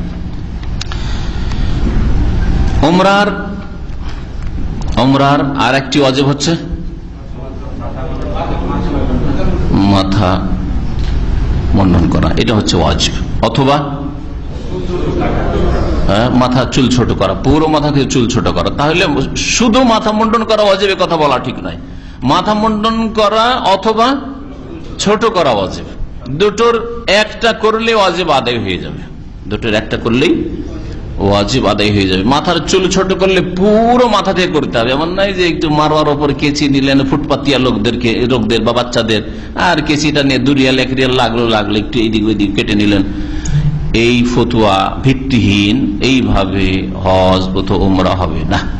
আপনার চুল কাটা হইল না, ওয়াজিব হইল না, আপনার চুল কাটা হইল না, ওয়াজিব আদায় হইল না। আপনারা মক্কার লোক নন, সেজন্য মক্কার মাসলা আর একটা ছিল, এহরাম মিকাতে বাঁধতে হবে বাইরের লোকের, আপনার বাইরের লোক, কিন্তু মক্কার লোক কি করবে? মক্কার লোক কোথা থেকে এহরাম বাঁধবে? সবারই না শুনে একজন একজন করে যে বলবেন হাত তুলেন। হ্যাঁ, যেখানে আছে, হোটেলে আছে, বাড়িতে আছে, বাড়ি থেকে, বাসা আছে, বাসা থেকে। হ্যাঁ, চলেন, এটা একটা ফতোয়া। আর আলাদা কোন ফতোয়া আছে? হ্যাঁ, হারামের সীমানার বাইরে যেতে হবে, এহরাম করে আসতে হবে, হজে না উমরায় না দুটোতেই? হ্যাঁ, উমরা আর হজে দুটোতে বিধানের পার্থক্য আছে, এইটা হচ্ছে ঠিক, বাকি মাসলা ইখতিলাফ আছে। একদল বলছে যে ওই হাদিস সকলের ক্ষেত্রে প্রযোজ্য, উমরা করুক আর হজ করুক, হ্যাঁ, হাত্তা আহলু মাক্কাতা মিন মাক্কাতা, এমনকি মক্কাবাসী মক্কা থেকে, মানে নিজের বাড়ি থেকে। এই হাদিস নবী করিম সাল্লাল্লাহু আলাইহি ওয়াসাল্লাম হজকারীর ক্ষেত্রে বলেছেন, এটা উমরাকারীর ক্ষেত্রে নয়। যদি উমরাকারীর ক্ষেত্রে হইতো তো মা আয়েশা রাদিয়াল্লাহু তাআলা আনহাকে আবার মসজিদে তানঈমের ওইখানে পাঠাতেন, তানঈম তো মসজিদ পরে হইলো, ওখানে পাঠাইতেন না, যেটা আজকাল কেউ মসজিদ আয়েশা বলছে, কেউ মসজিদে তানঈম বলছে, জায়গাটার নাম হচ্ছে তানঈম। তানঈমে কেন পাঠালেন? এই জন্য যে ওটা হচ্ছে হালাল হারাম এরিয়া শেষ করে নিকটতম হালাল এরিয়া, চারিদিকে সবচেয়ে বেশি নিকটবর্তী 3-4 কিলোমিটার দূরে হালাল এরিয়া, সেটা হচ্ছে মাত্র তানঈমে। কোন কোন এলাকায় 17-18 কিলোমিটার চলে গেছে, 15 কিলোমিটার চলে গেছে, 20 কিলোমিটার চলে গেছে, তারপরে হারামের এরিয়া শেষ হচ্ছে। আর হারামের বর্ডার দেওয়া আছে, প্রত্যেকটি রাস্তায় দেখবেন যেখানে হারাম এন হচ্ছে। যে রাস্তাগুলি থেকে বেরোবেন বা মক্কায় ঢুকবেন। তো ওমরার ক্ষেত্রে সহি মাসলা কি, এই ক্ষেত্রে মক্কায় ধরেন আপনি চাকরি করেন, আর অনেকে এরকম আছেন যে মক্কায় চাকরি করছেন আপনি, তাহলে আপনি ওমরা করতে চান, কি করবেন? হারামের বর্ডারে যে কোনো এলাকায় গেলেই হয়। জিদ্দা রোডে কেউ থাকে, তার ওই দিক থেকে এহরাম বেঁধে চলে আসলে হয়, ওর জন্য জরুরি না যে তানিম যেতে হবে। আবার তানিমটাকে অনেকে মিকাত মনে করে, এটা এই ভুল দূর করার জন্য বলছি। তানিম কোন মিকাত নাই, তানিম হচ্ছে যেহেতু হারাম থেকে নিকটে 2 রিয়াল 3 রিয়াল বাসে চলে যেতে পারছেন, সেই জন্য তানিম থেকে অধিকাংশ লোক এহরাম করে। আর নইলে আপনার হয়তো যে আপনি তাইফের দিক থেকে ঢুকছে ওই দিকে বাড়ি, সারাইতে বাড়ি, আর সারাইয়ের কাছে আপনার হুদুদে হারাম আছে, তো আপনি ওইখান থেকে এহরাম বেঁধে গেলেন, আপনার তানিম যাওয়া হয়রান হওয়ার প্রয়োজনটা কি? হজের ক্ষেত্রে হজে যাবেন, মক্কায় চাকরি করেন, তাহলে কি করবেন? তখন হাত্তা হলো মক্কাতে মক্কার হাদিসের আমল করবেন।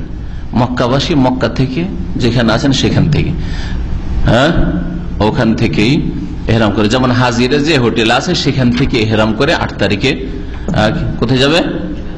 মেনা চলে যাবে হজের নিয়ত করে। ওই রকমই আপনি 8 তারিখে এহরাম করলেন আর টান দিলেন, আপনি চলে গেলেন আপনি হজের উদ্দেশ্যে মেনার দিকে। এটা কিন্তু উমরার ক্ষেত্রে সরাসরি বাড়ি থেকে এহরাম বেঁধে আপনি কাবা শরীফে আসবেন না, বরং আপনি যাবেন হালাল এরিয়াতে চলে যান, মানে তানিমে চলে যান, ওখানে গিয়ে আপনি এহরাম করেন। যেমন মা আয়েশা রাদিয়াল্লাহু তাআলা আনহাকে নবী করিম সাল্লাল্লাহু আলাইহি ওয়াসাল্লাম পাঠিয়ে দিলেন তার ভাই আব্দুর রহমানের সাথে, বলে আব্দুর রহমান ইযহাব মা উখতিক ওয়া আমিরহা মিন আত-তানিম, তোমার বোনকে নিয়ে যাও আর তানিম থেকে তাকে উমরা করিয়ে নিয়ে আসো। উমরার ওয়াজিব তাহলে দুটো হয়ে গেল, তাই না? আল্লাহ পাক রব্বুল আলামিন মাথা মুন্ডন বা মাথার চুল ছোট করা দুটো বিষয়কে উল্লেখ করেছে সূরাতুল ফাতহ 26তম পারার একটি সূরার আয়াত নম্বর 27 ইরশাদ করেছেন, লাকাদ সাদাকাল্লাহু রাসূলাহু রুইয়া বিল হক লাতাদখুলুন্নাল মাসজিদাল হারাম ইনশাআল্লাহু আমিনিন মুহাল্লিকিনা রুউসাকুম ওয়া মুকাসসিরিনা লা তাখাফুন। মুহাল্লিকিনা রুউসাকুম, তোমরা মসজিদে হারামে অবশ্যই প্রবেশ করবে ইনশাআল্লাহ। এই কথা বলার আল্লাহ বলছেন তোমরা কেউ কেউ মাথা মুন্ডন করবে, ওয়া মুকাসসিরিন, আর কেউ কেউ কি করবে? মাথার চুল ছোট করবে। লা তাখাফুন, কোনো ভয় তোমাদের থাকবে না। তার আগে ভয় ছিল, এখন আল্লাহ ভয় দূর করছেন, মক্কা বিজয় হতে যাচ্ছে, বা হুদাইবিয়ার সন্ধি হয়ে গেছে, আর লা তাখাফুন, কোনো ভয় নেই।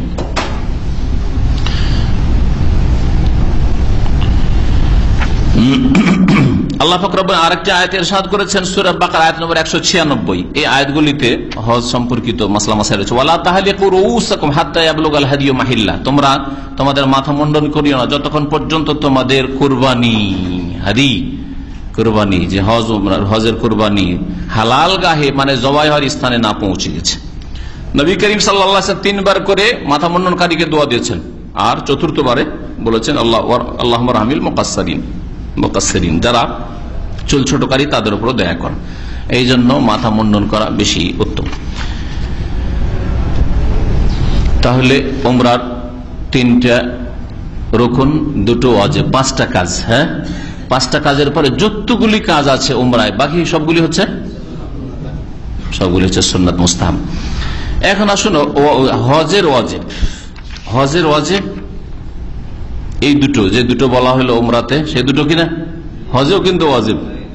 হ্যাঁ, মিকাত থেকে ইহরাম বাঁধা আর মাথা মুন্ডন করা অথবা চুল ছোট করা, দুটো হয়ে গেল। 3 নম্বর হজের ওয়াজিব হচ্ছে আরাফায় সূর্য ডুবা পর্যন্ত অবস্থান করা। এই যে সূর্য ডুবা পর্যন্ত অবস্থান, ডুবিয়ে দিতে হবে, এটা কি ওয়াজিব। তাহলে কেউ যদি আসর পরে ছিল বা জওয়ালের পরে দুপুর বেলা ছিল, সূর্য গড়ে যাওয়ার পরে, কিন্তু বেলা ডুবাইনি, বেলা ডুবার আগে আরাফা থেকে তাড়াহুড়া করে বেরিয়ে গেছে, তাহলে তার কি ছুটলো? আরাফা রুকুন তো ছুটেনি, কিন্তু ওয়াজিব ছুটে গেছে। কি করতে হবে তাহলে? দম দিয়ে ঘাটতি পূরণ করতে হবে। নবী করিম সাল্লাল্লাহু আলাইহি ওয়াসাল্লাম ইয়াজাল ওয়াকিফান, দাঁড়িয়ে দাঁড়িয়ে দোয়া করতেই থাকলেন, হাত্তা গারাবাতিশ শামস, এমনকি সূর্য ডুবে গেল। ওয়া যাহাবাতিস সুফরাতু, যে হলুদ বর্ণ ছিল, কালিলান, তখন সেটাও শেষ হয়ে গেল। হাত্তা গাবাল কুর, পুরোপুরি সূর্যটা ডুবে গেল, তারপরে সেখান থেকে বের হলেন।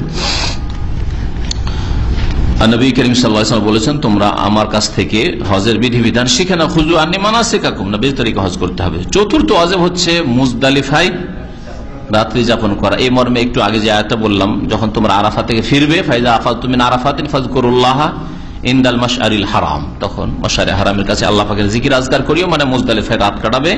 এই আয়াতের ব্যাখ্যা নবী করিম সাল্লাল্লাহু আলাইহি ওয়াসাল্লাম তার মুজদালিফার রাত্রি যাপন দিয়ে করেছেন। এটা কখন করতে হয়? 9 তারিখের দিন শেষ হয়ে 10 তারিখের রাত, 10 তারিখের রাত, যেটা ওই রাতটা কোথায় কাটাইতে হয়? মুজদালিফা। 5 নম্বর হজের ওয়াজিব হচ্ছে জামরাই কঙ্কর মারা। কঙ্কর মারা 10 তারিখে কটাকে কঙ্কর মারতে হবে? একটা। কোনটাকে? যেটাকে বড় জামরা, জামরায় আকাবা বলে, অথবা সেটার নাম হচ্ছে জামরায় কুবরা। বড় জামরাও বলা হয়, আর কি বলা হয়? জামরায় আকাবা। আকাবা এই জন্য বলা হয়েছে ওই জায়গাটা একটু সংকীর্ণ হয়ে আছে, দুই দিকে পাহাড়টা কাছে আসছে। আকাবা মানে ঘাটি, আকাবা মানে ঘাটি। তো ঘাটি সংকীর্ণ জায়গা, দুই পাহাড়ের মাঝখানে জায়গাকে আকাবা বলা হয়। ফালাক তাহামাল আকাবা তমা আদরা কামাল আকাবা, কোরআনে কারিমে রয়েছে।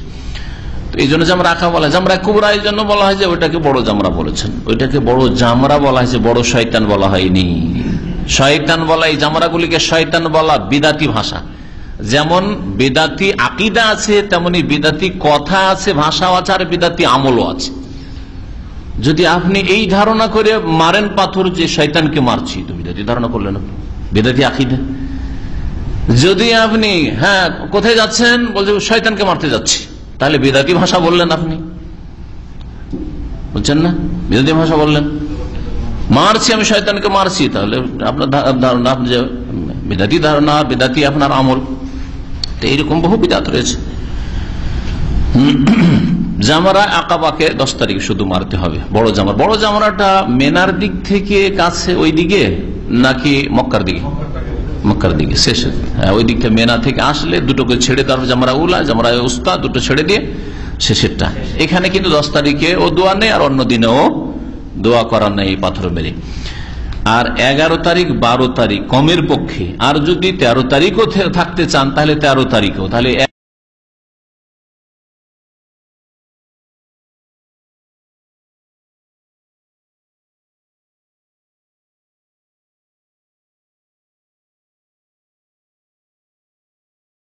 আরো 13, 3 দিনে 3টি জামরাকে 7টি 7টি করে, 3 7 21টা করে প্রতিদিন মারা। তাহলে 3 7 21, 21, 21, 3 21 কত হলো? 63। আর 10 তারিখে মেরেছেন 7টা, টোটাল পাথর কতটা হলো? 70টা পাথর মারা। যেই দিনে মারবেন, যখন মারবেন, তার আগে যে কোনো জায়গা থেকে কুড়িয়ে নেবেন। এমন নয় যে এই পাথরগুলিকে মুজদালিফা থেকেই নিয়ে আসতে হবে, মুজদালিফা এসে নামাজ টামাজ পড়াপড়ি নেই, আগে পাথর পোড়ানো, ফজর আগে ওই রাত্রে পাথর সংগ্রহ করতেই হবে, এইরকম ধারণা রাখাও বিদাত, এই কর্ম করাও বিদাত। নবী সাল্লাল্লাহু আলাইহি ওয়াসাল্লাম করেননি। নবী করিম সাল্লাল্লাহু আলাইহি ওয়াসাল্লাম পাথর নিয়েছেন যখন সকালবেলা চলতে লাগলেন, আর মেনায় জামরার কাছে কাছাকাছি চলে আসছেন, তখন রাস্তায় বললেন যে দেখো আমার জন্য একটু পাথর নাও তো। বললেন চাচা তো ভাইদেরকে, জি আব্বাসের ছেলেদেরকে।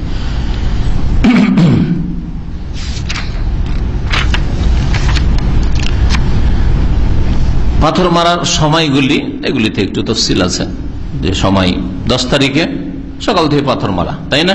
কিন্তু 11 তারিখ 12 তারিখ 13 তারিখ কখন পাথর মারতে হবে? সকালবেলা মারা যাবে না। নবী সাল্লাল্লাহু আলাইহি ওয়াসাল্লাম অপেক্ষা করেছেন যখন সূর্য গড়ে গেছে মাথার উপর থেকে, তারপরে পাথর মেরেছেন। এই জন্য জাওয়ালের আজকাল সুবিধাবাদী কিছু মুফতিরা আছে, আরো মুফতিরাও ফতোয়া দিচ্ছে। একটা বই লিখেছে এক মুফতি সাহেব, ওর বইয়ের নামই হচ্ছে ইফআল ওয়ালা হারাজ।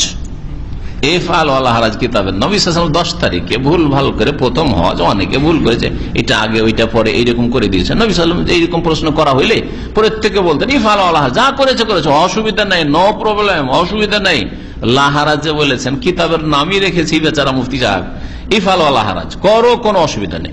নবী সাল্লাল্লাহু আলাইহি ওয়াসাল্লাম আগে পরে করার ক্ষেত্রে শুধু এই কথা বলেছেন, আগে 10 তারিখে এসে যে কাজগুলি প্রথম করতে হবে, পাথর মারতে হবে। কেউ আগে মাথা মুন্ডনি করে নিয়েছে, হয়তো আগে তফ করে নিয়েছে, আগে সাই করে নিয়েছে, এইরকম করেছে, পাথর মারাই হয়নি, পাথর মারছে পরে, এইরকম আগে পরে করেছে, আগে জবাই করে ফেলেছে, তারপরে পাথর মারতে আসছে।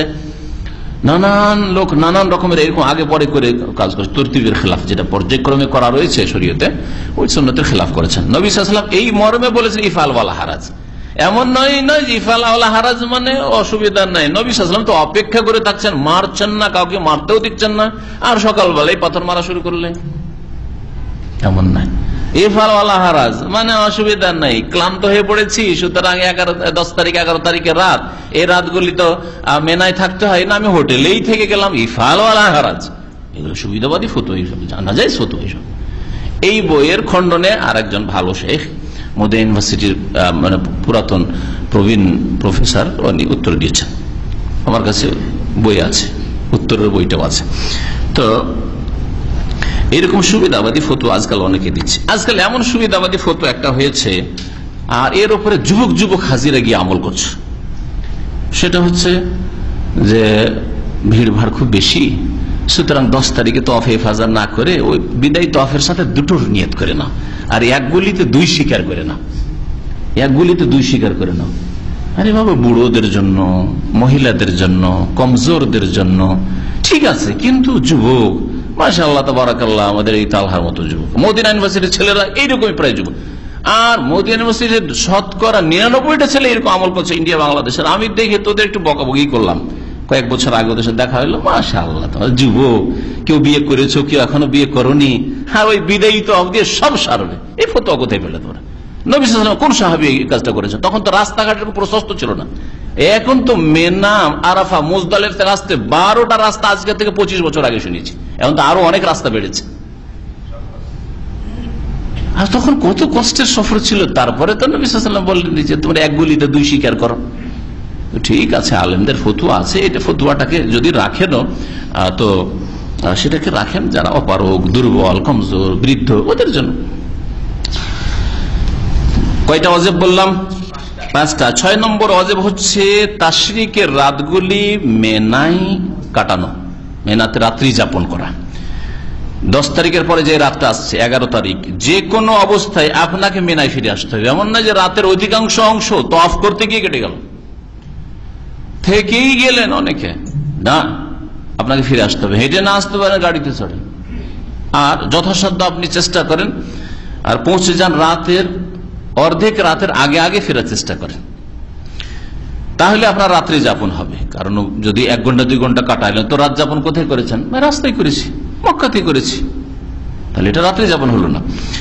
12 তারিখের রাত্রি, 13 তারিখে যদি থাকতে চান তাহলে ওই রাত্রি কাটাবেন। এই রাতগুলি কোথায় কাটানো ওয়াজিব? মেনায় কাটানো ওয়াজিব।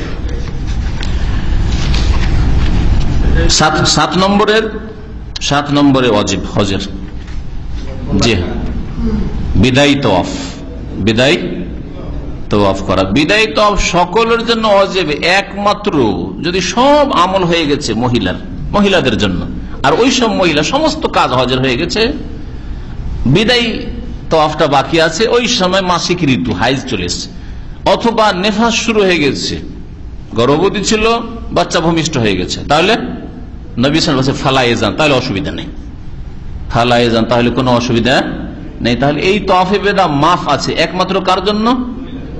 ঋতুবতী মহিলা অথবা গর্ভধারণকারী, যে প্রসব করেছে, বাচ্চা প্রসব করেছে, এখন ব্লিডিং শুরু হয়েছে, আর বাকি সবগুলি কাজ হয়ে গেছে, তওয়াফে ফাজা হয়ে গেছে, তওয়াফে বেদা শুধু বাকি আছে, তাহলে তওয়াফে বেদা তার জন্য মাফ।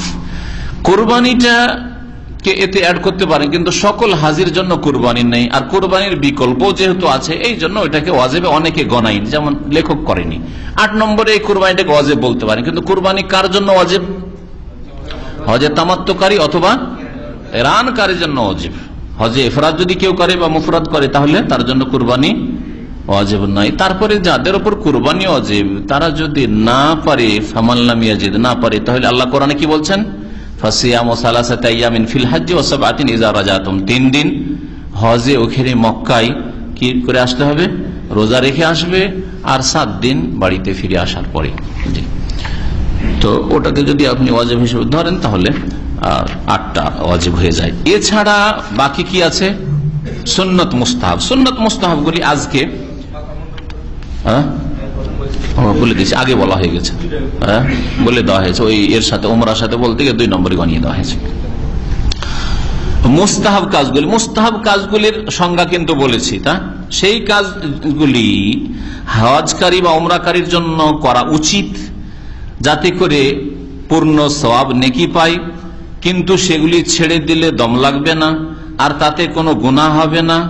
কিন্তু যদি সেগুলিকে ক্ষুদ্র মনে করে, সেগুলিতে অবহেলা করে যদি ছেড়ে দেয় সুন্নাতগুলি, এমন কিছু নাই, তাহলে ফাইন্নাহু ইয়াসাম, গুনাহগার হবে।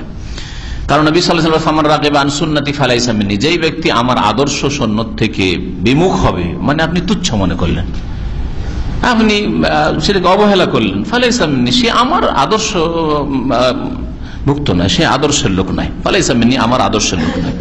এখানে নবী সাল্লাল্লাহু আলাইহি ওয়াসাল্লামের সুন্নত মানে ফেকার ভাষায় সুন্নত বলা হয়নি, এটা ব্যাপক অর্থ রাখে।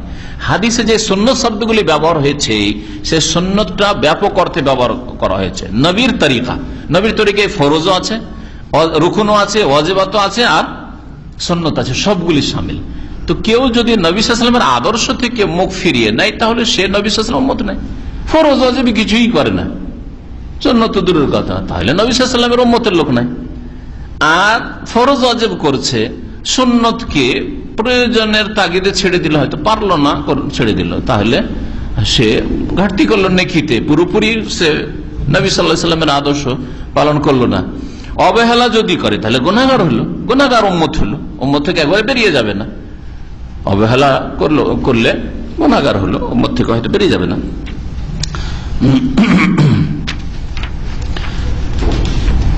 এইরকম মুস্তাহাবগুলি দেখা যাক। আমরা যখন তওয়াফ করি, প্রথম তওয়াফ যেটা তওয়াফে কুদুম, যেটা প্রথম তওয়াফে রামাল করা, ইজতিবা করা। ইজতিবা বুঝেন? ইজতিবার সংজ্ঞা কে বলবেন? হ্যাঁ, চাদর গুতরাওয়ালা লোকে দেখায় একটু হেলামুল্লাহ। হ্যাঁ হ্যাঁ, এইটা ডান বগলের তলা দিয়ে এহরামের কাপড়টাকে, ওপরের কাজে এহরামের কাপড়টা, ওইটাকে বাম কাঁধের ওপর রেখে নেওয়া। এটা শুধু প্রথম তওয়াফে, তওয়াফে কুদুম, প্রথম তওয়াফে, ঠিক না? তাহলে হজের তওয়াফে, তওয়াফে ইফাজাতে যদি কারো এহরাম আছে, কাপড় বদলায়নি, কাপড় তো বদলে না উচিত ছিল আগেই, কাপড় বদলায়নি, অনেক এরকম আছে না যে কাপড় হয়তো দূরে আছে আর ফিরে গেল না, এইদিকে চলে আসলো পাথর মেরে, তাই তখন ইস্তেফা করলে সুন্নত হবে না, বিদআত হয়ে যাবে, গুনাহ হবে তখন।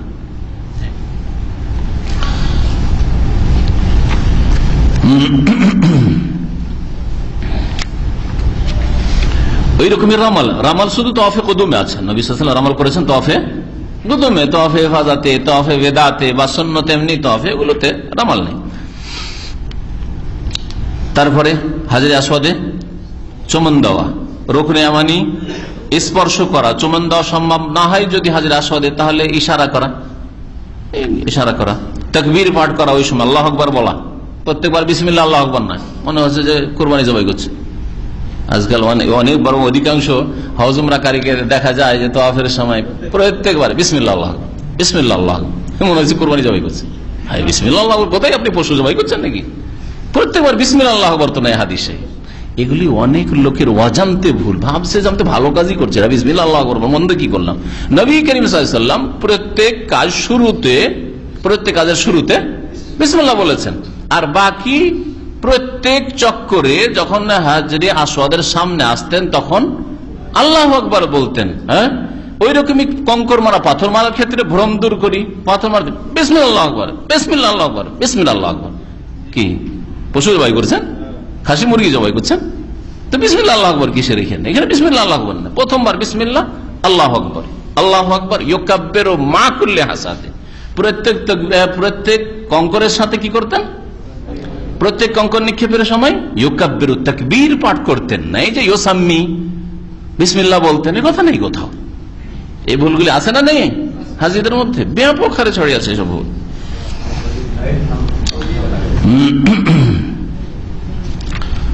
তারপরে তাওয়াফের পরে প্রত্যেক তাওয়াফের সমাপ্তি হচ্ছে 2 রাকাত নামাজ, এটা সুন্নাত। সে ফরজ তাওয়াফ হোক আর ওয়াজিব যেমন তাওয়াফে বিদা হোক, অথবা মুস্তাহাব তাওয়াফ হোক, এইরকমই জমজমের পানি পান করা, তাওয়াফ সাইর মাঝখানে জমজমের পানি পান করা, এটা হচ্ছে সুন্নাত মুস্তাহাব। সাফা মারওয়া পাহাড়ের উপরে চড়ে নেওয়া, একবার কিনারা থেকে ফিরে না আসা, উপরে চড়ে নেওয়া, নবী সাল্লাল্লাহু আলাইহি ওয়াসাল্লাম চড়ে নিয়েছে, সুন্নাত মুস্তাহাব। সাফা মারওয়ার উপর প্রত্যেকবার জিকির দোয়া যেগুলি রয়েছে, কালেমা তাওহীদ পাঠ করা, আর যে দোয়া রয়েছে, তারপরে দোয়া করা, হাত তোলা, এগুলি কিবলামুখী হয়ে, তারপরে 2 সবুজ বাতির মাঝখানে হ্যাঁ, পুরুষদের দৌড় দেওয়া, মেনাতে 8 তারিখে যাওয়া, 8 তারিখে গিয়ে 8 তারিখে জোহরের আগে পৌঁছিলেন, জোহর, আসর, মাগরিব, এশা, ফজর 5 ওয়াক্ত নামাজ পড়া, সেই দিনটা কাটলো, রাত কাটলো, এটা কি সুন্নাত এগুলি? জি। তারপরে জামরা উলা, জামরা সানিয়া, এই দুটো জামরাই পাথর মারার পরে একটু এগিয়ে গিয়ে কিবলামুখী হয়ে দোয়া করা, যখন পাথর মারবেন তখন তাকবীর পাঠ করা, ইত্যাদি ইত্যাদি। এইরকম অনেক সুন্নাত কাজ রয়েছে। তালবিয়া পাঠ করা, লব্বাইক আল্লাহুম্মা লব্বাইক, লব্বাইক লা শারীকা লাক লব্বাইক, বেশি বেশি তালবিয়া পাঠ করা।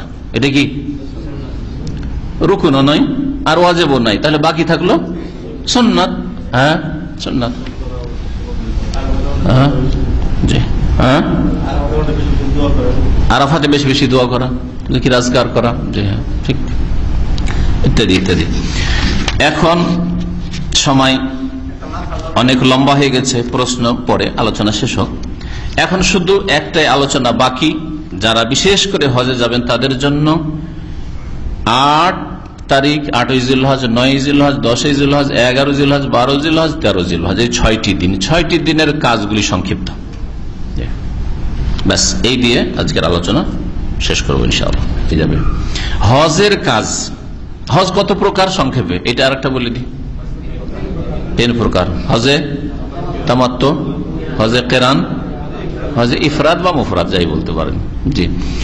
তো তামাত্তু করা উত্তম, এটা আগে বলে দিয়েছি। তারপরে 2 নম্বরে কেরান, 3 নম্বরে হচ্ছে ইফরাদ। হ্যাঁ, তামাত্তু কেন উত্তম? এই জন্য যে নবী করিম সাল্লাল্লাহু আলাইহি সাল্লাম তামাত্তুর জন্য আকাঙ্ক্ষা করেছেন, আর তামাত্তু করতে বাধা, হালাল হইতে বাধা উমরা করেছিল যে সাথে তিনি কুরবানি বেঁধে নিয়ে গেছিলেন। কুরবানি যদি সাথে না থাকতো সফরে, তাহলে তিনি হালাল হতে পারতেন। শরীয়তের বিধান, কেউ যদি কুরবানির পশু সাথে নিয়ে যায়, আর প্রাচীন যুগে আর এখনো বেদুইনরা যারা নিজেরাই উট পুষে, বকরি ছাগল পুষে, তারা গাড়িতে আপনার ওই পিকআপে ভর্তি করে করে নিজের বাড়ির পুষা খাসি, বকরি, গানাম, দম্বা ইত্যাদি বা উট নিজে নিয়ে কুরবানি করবো, সাথে বেঁধে নিয়ে যাচ্ছে। তাহলে আর তামাত্তু করার কোনো অবকাশ নেই যতক্ষণ পর্যন্ত আপনার পশু যে সাথে নিয়েছেন জবাই না হবে। তার মানে আপনি মধ্যখানে হালাল হইতে পারছেন না, আর তামাত্তুতে হালাল হইতে হবে, ওমরা আলাদা সেপারেট করতে হবে, তারপরে হজ শুরু করতে হবে, আর এর চান্স নেই। সুতরাং যেই ব্যক্তি কুরবানি সাথে নিয়ে যাবে তার জন্য কেরানটাই হচ্ছে উত্তম। এই জন্য নবী সাল্লাল্লাহু আলাইহি ওয়াসাল্লাম কেরান করতে বাধ্য হয়েছেন। নবী করিম সাল্লাল্লাহু আলাইহি ওয়াসাল্লাম জানতেন যে জাহিলিয়াতের যুগে এই হজের মৌসুমে হালাল হয়ে থাকাটা খুব পাপের কাজ। এটা ছিল আরব মুশরিকদের ভ্রান্ত ধারণা, বা এই ধারণাই ছিল তারা। নবী সাল্লাল্লাহু আলাইহি ওয়াসাল্লাম ওই ধারণা নিয়ে গেছেন যে যেভাবে বাপদাদাকে হজ করতে সেভাবে গেছে। যখন মক্কায় পৌঁছিলেন আর সাথে যেগুলো কুরবানি পশু চলেও গেছে, তখন আল্লাহর পক্ষ থেকে ওহী আসলো যে ওমরা করে হালাল হয়ে যেতে পারো, নিয়ত বদলে নিতে পারো, হজের নিয়ত করে কেরানের নিয়ত করে এসছো, নিয়ত বদলে নিতে পারো, এটাকে ওমরায় রূপান্তরিত করে দিতে পারো, তাওয়াফ করো, সাফা মারার সাই করো, করে চুল কেটে হালাল হয়ে যাও, হালাল হয়ে থাকো। 5 তারিখে নবী সাল্লাল্লাহু আলাইহি ওয়াসাল্লাম পৌঁছেছিলেন, আর এখনো 6, 7, 8 2-3 দিন আছে, 2-3 আরামে হালাল হয়ে থাকলেন। আর তারপরে 8 তারিখে সেই দিন হজের এহরাম বাঁধবে। সাহাবায়ে কেরামরা যাদের কাছে পশু ছিল না কোরবানির, তাদের সকলকে হালাল করিয়ে দিলেন নবী সাল্লাল্লাহু আলাইহি ওয়াসাল্লাম।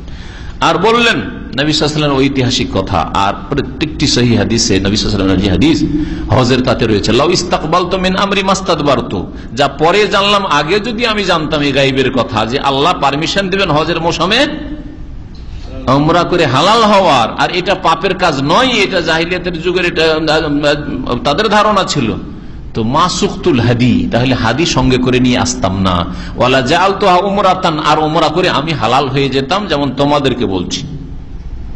হ্যাঁ, আকাঙ্ক্ষা করেছেন, তো যেই কাজের আকাঙ্ক্ষা করেন, একটা হজ তো পুরা করলেন, আর আকাঙ্ক্ষা করেছেন ওর চাইতে অন্য হজের, তো কোনটা উত্তম হবে? যেটার আকাঙ্ক্ষা করেছেন সেটাই উত্তম। এই জন্য এই মতটি বেশি বলিষ্ঠ, হজে তামাত্তু। আর এতে হাজিদের আরাম আছে। এখন যারা ইন্ডিয়া বাংলাদেশ থেকে হজে চলে এসছে, আর মযহাবধারী লোক, ওরা তো মগজে অনেকে বসে আছে, আর তাদের মুআল্লিমরা আলেমরা শিখিয়েও দিচ্ছে, মুর্শিদরা, যে হজে কেরান করে আসতে হবে, হজে কেরান উত্তম। আর বেচারা এখন 1 মাস বাকি আছে, ওই এহরামের কাপড়ে গরমে পেরেশান হয়ে যাচ্ছে, গরমের দিন, তারপরে এই কষ্ট করি না, ভালো করে সাবান লাগাইতে পারছে সেন্টের, না আতর, না কাপড় বদলাইতে, ওই সেলাই করা কাপড় কাছে নেওয়া যাবে না, কত কষ্ট, তাই না? মাথা ঢাকা যাবে না, ঘুমের অবস্থায় কত যে এরকম হচ্ছে। আর যার ফলে অনুমান ভিত্তিক 2-4-5টা দাম এমনি পয়সাওয়ালারা দিয়ে যাচ্ছে, বিদ্যার্থী পয়সাওয়ালারা 5টা দাম এমনি। অনেক হাজিদেরকে দেখি 2-4-5টা দম জবাই করছে। কেন, কি ব্যাপার? বলছে কত ভুল ভ্রান্তি হয়েছে, দিয়ে দিলাম 5টা দম। এগুলো অতিরঞ্জন গুলু ইসলামের ধর্মের নামে আল্লাহ নিষেধ করেছে। আপনার ভুল কনফার্ম না যে ভুল হইলো কি হলো না, ওয়াজিব ছুটলো কি ছুটলো না, বা এরাম বিরোধী কাজ করলাম কি করলাম না, আর এমনিতে আপনি আপনার ভ্রমে দিয়ে দিলেন 2-4-5টা দম, পয়সা আছে সেজন্য। জায়েজ কাজ এগুলো, বিদআত। আসেন কি বলছিলাম, যে তামাত্তু, কিরান, ইফরাদ। ইফরাদে শুধু হজ হয়, কিরানে দুটোর নিয়ত একসাথে মিলিয়ে নিয়ে শুরু করা হয়। হজ উমরা একসাথে, বাইরের লোক মিকাত থেকে শুরু করলেন, আর একসাথে নিয়ত করে দুটো একসাথে নিয়ে চলেন, একবার শেষ পর্যন্ত দুটোর নিয়ত, দুটোকে একাকার করে দিলেন। উমরা হজ আলাদা আলাদা নেই, একসাথে নিয়ে চলছেন। মধ্যখানে হালাল হইতে পারবেন, একেবারে 10 তারিখে হালাল হবেন আপনি, যেভাবে হালাল হয় হজের কাজ থেকে। তামাত্তু, যেহেতু আপনারা তামাত্তু করবেন, আর তামাত্তুতে সহজ, তামাত্তুতে উমরা আলাদা, উমরা তরিকা বলা হলো, উমরা রুকুন বলা হলো, ওয়াজিব বলা হলো। আর উমরা করা অধিকাংশ লোকই জানেন, আমাদের উমরার অলরেডি একটা আলোচনা আছে, আপনারা সেটি নিয়ে নিতে পারবেন। উমরার তরিকা, উমরা হয়ে গেল, তখন আপনি 10 মিনিটের জন্য হইলেও হালাল হয়ে যান। হালাল হওয়ার পরে সেলাইকৃত কাপড় পরলেন, আতর সুগন্ধি লাগালেন, গোসল করলেন, পরিষ্কার পরিচ্ছন্ন হইলেন, আর তারপরে আবার 8 তারিখ হয়ে গেছে, অসুবিধা নেই, 8 তারিখে সকালবেলা উমরা শেষ করলেন, আর তারপর জোহরের আগে আগে আপনি আবার 5 মিনিটের মধ্যে গোসল করে আবার লাব্বাইক হাজ্জান করে মেনা চলে গেলেন, অসুবিধা নেই, কোনো অসুবিধা নেই। তো এই 8 তারিখের কাজ কি? 8 তারিখের কাজ কি বলেন? যেখানে আছেন সেখান থেকে ইহরাম করবেন, মানে আপনি হজে প্রবেশ করবেন। হজে প্রবেশ করবেন কি করে? অন্তরে নিয়ত করলেন যে আমি হজে প্রবেশ করেছি। পুরুষ মানুষ এজন্য সেলাই করা কাপড় থেকে মুক্ত হন, যা আছে শরীরে সেলাই করা কাপড়। সেলাই করা কাপড় মানে হচ্ছে শরীরের গঠনে যে কাপড়গুলি তৈরি হয়েছে। সেলাই করা কাপড় মানে যাতে সেলাই আছে ওইটা না, একটা বেল্ট আছে, ইহরামের বেল্ট, ওতে একটা সেলাই দেওয়া আছে, এইটা নিয়ে পেরেশান হয়ে যায়। আমার তো ইহরামের এইটা বেল্টটা, এতে একটা সেলাই আছে, আসলে বুঝে না যে সেলাই করা কাপড় মানে কি। সেলাই করা কাপড় মানে শরীরের গঠনে যে কাপড় তৈরি হয়েছে, তাতে সেলাই থাক আর না, বিনা সেলাই আর কিছু দিয়ে জড়ানো থাকে, তবু সেটা সেলাই করানো কাপড় হয়ে যাবে। কাঁটা দিয়ে যদি কেউ জড়িয়ে রাখে, সেটা একবারে শরীরের গঠনে একটা গেঞ্জির মতো করে দিচ্ছে, একটা লুঙ্গির মতো করে দিচ্ছে, তাহলে সেটা সেলাই করা কাপড় হয়ে গেল। তাহলে লুঙ্গি হইলে কেরালা লুঙ্গি হইতে হবে, বাঙালি লুঙ্গি বা উত্তর ভারতের লুঙ্গি চলবে না, তাই না? বুঝলেন তো? কেরালা লুঙ্গি মানে কি? খোলা খোলা, সেলাই নেই। কিন্তু আমাদের লুঙ্গিতে সেলাই দিলে সেলাই করা হয়ে গেল, জড়িয়ে দেখো শরীরের গঠনে চলে আসলো। আর কেরালা লুঙ্গি একদিক ধরে টানলে চলে গেল, তো কাপড় ও থানের কাপড়। 8 তারিখের কাজ, যেখানে থাকবে সেখান থেকে এহরাম বাঁধবে, গোসল করবে, সুগন্ধি লাগাবে, এহরামের কাপড় পরবে, পুরুষরা, মহিলারা যে কোনো কাপড় এহরাম করবে। আর অন্তরে নিয়ত করে মুখে বলবে লব্বাইক হাজ্জান লব্বাইক আল্লাহুম্মা লব্বাইক লব্বাইক লা শারীকা লাক লব্বাইক ইন্নাল হামদা ওয়ান নি'মাতা লাক ওয়াল মুলক লা শারীকা লাক। তারপরে মেনা যাবে, মেনা গিয়ে সেখানে থাকবে, জোহরের আগে পৌঁছে যাবে, কারণ জোহরের নামাজ থেকে সেখানে শুরু করা উত্তম, সকাল সকাল পৌঁছে যাবে। জোহর, আসর, মাগরিব, এশা, ফজর 5 ওয়াক্ত সালাত আদায় করবে। তারপরে এই নামাজগুলি কিরকম ভাবে হবে? কসর, আপন আপন ওয়াক্ত হবে, জমা হবে না, শুধু কসর হবে, জমা হবে না। মানে প্রত্যেক নামাজ নিজ নিজ টাইমে পড়তে হবে, কিন্তু কসর করে। এই কসর সকলেই করবেন, এই কসর সকলেই করবেন। এইখানে ভুল করে মযহাবধারী ভাইয়েরা, বলে আমাদের হাজিদের 15 দিন মক্কাই হয়ে গেছে, সুতরাং আমাদের মযহাব আছে 15 দিন হয়ে গেলে মুকিম হয়ে যায়, সেই জন্য এখন মেনাতে এসে কি করে? পুরা নামাজ পড়ে। ভুল। নবী করিম সাল্লাল্লাহু আলাইহি ওয়াসাল্লাম বাংলাদেশ থেকে আর ভারত থেকে আর দূর থেকে আসা হাজি তো দূরের কথা, নবী সাল্লাল্লাহু আলাইহি ওয়াসাল্লামের সাথে অনেক হাজিরা এমন থেকে এসেছিলেন, 800 কিলোমিটার, 1000 কিলো, অনেক হাজিরা তাবুক এলাকা থেকে এসেছিলেন, হয়তো অনেক হাজিরা দূর দূর থেকে, নজদ থেকে গেছেন, 1000-1200 কিলোমিটার দূর থেকে গেছেন হয়তো। নবী সাল্লাল্লাহু আলাইহি ওয়াসাল্লামের সাহাবায়ে কেরাম যারা মদিনা থেকেও গিয়েছিলেন, আর যারা মক্কায় ছিলেন, কারণ মক্কা বিজয় হয়ে গেছে তার 2 বছর আগেই, তো মক্কা থেকেও যারা হজ করেছেন তাদের কাউকে এ কথা বলেননি যে মক্কার লোকেরা তোমাদের তো 5 কিলোমিটার দূরে মেনা, সুতরাং তোমরা এখানে তো মুসাফির হওনি, 5 কিলোমিটার তো মুসাফির হয় না, সুতরাং তোমরা কি করো, পুরা নামাজ পড়ো, এই কথা বলেননি। কখন বলেননি? বিদায় হজের, যখন হজের সফর ছিল। তাহলে হজে মেনাতে সকলকে নিয়ে কসর করেছেন।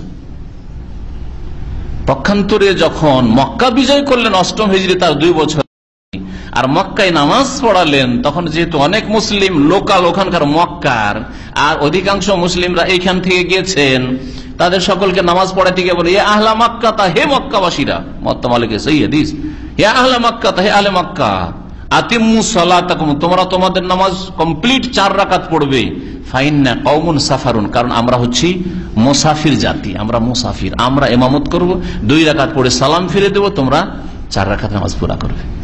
এই কথাটা হজের সফরে বলতে পারলেন না নবী সাল্লাল্লাহু আলাইহি ওয়াসাল্লাম? যদি বাংলাদেশের আর ভারতের হাজিদেরকে যদি 15 দিন হয়ে গেছে, সেই জন্য মুকিম হয়ে গেছে, পুরা নামাজ পড়তে হয়, তো নবী সাল্লাল্লাহু আলাইহি ওয়াসাল্লাম কথা বললেন না? মক্কার লোকও তো বললেন না। তাহলে কি বোঝা গেল? হজে যখন চলে যাবে তখন কি করবে? কসর করবে। কিন্তু হ্যাঁ, কতদিন হইলে মুকিম হয়, এটা একটা মাসলা আছে। অধিকাংশ ওলামারা, আর সবচেয়ে বেশি দলিলের দিক থেকে এটাই বলিষ্ঠ, যে 4 দিন কোন জায়গায় স্টে করার, অবস্থান করার নিয়ত করলে মুকিম হয়ে যায়। আপনি এখান থেকে রিয়াজ গিয়েছেন, অলরেডি 4 দিনের নিয়ত করে গেছেন, ওখানে 4 দিন 5 দিন থাকবো, 2 দিন নয়, 3 দিন নয়, বা ঠিক নাই 1 দিনও আসতে পারি, 2 দিনও হইতে পারে, আবার বেশিও হইতে পারে। তাহলে কসর করে যান, কসর করে যান। আপনি 10 দিন হয়ে যাক, 20 দিন হয়ে যাক, এই আজকেই চলে যাবো, এই কালকেই চলে যাবো, এই কালকে চলে যাবো, আসতেই পারছেন না, কাজ শেষ হচ্ছে না, গরজ পুরা হচ্ছে না, একামারি নল হচ্ছে না, আসতে পারছেন না, হ্যাঁ, আজকে দিলে আজকে চলে যাবো একামা, তাই না? তাহলে আপনি কসর করতে থাকেন সারা জীবনে, এরকম অসুবিধা নেই। কিন্তু আপনি যখন প্রথম থেকে নিয়ত করে নেবেন যে আমি 4 দিন রিয়াজে গিয়ে বা মক্কায় গিয়ে অবস্থান করব, তাহলে আপনি মুকিম, তখন পুরা নামাজ পড়বেন। তাহলে হাজিরা হজে চলে এসছেন, আসার পরে মক্কায় পৌঁছে গেছেন। এখন এই মশলাটা অনেকে জিজ্ঞেস করছে, আর আপনাদেরকে জিজ্ঞেস, আজকে এক ভাই আছেন, ডাক্তার সাহেব এক এসছেন বাংলাদেশ থেকে, উনি জিজ্ঞেস করছেন যে এখন মক্কায় আছি, আমি পুরা নামাজ পড়বো না কসর পড়বো? প্রথম কথা, মুকিম ইমামের পেছনে হারামে নামাজ পড়লে তো প্রশ্ন ওঠে না কসরের, তাহলে তো পুরা পড়তে হচ্ছে, তাই না? কিন্তু এমনি তো যেহেতু হজে এসেছে, আর মক্কায় এখনো মিনা যেতে লেট আছে, আর মক্কায় এখন 4 দিনের বেশি থাকবে, তাই না? 20 দিন 25 দিন 12 বেশি সময় আছে, তাহলে কি করবে?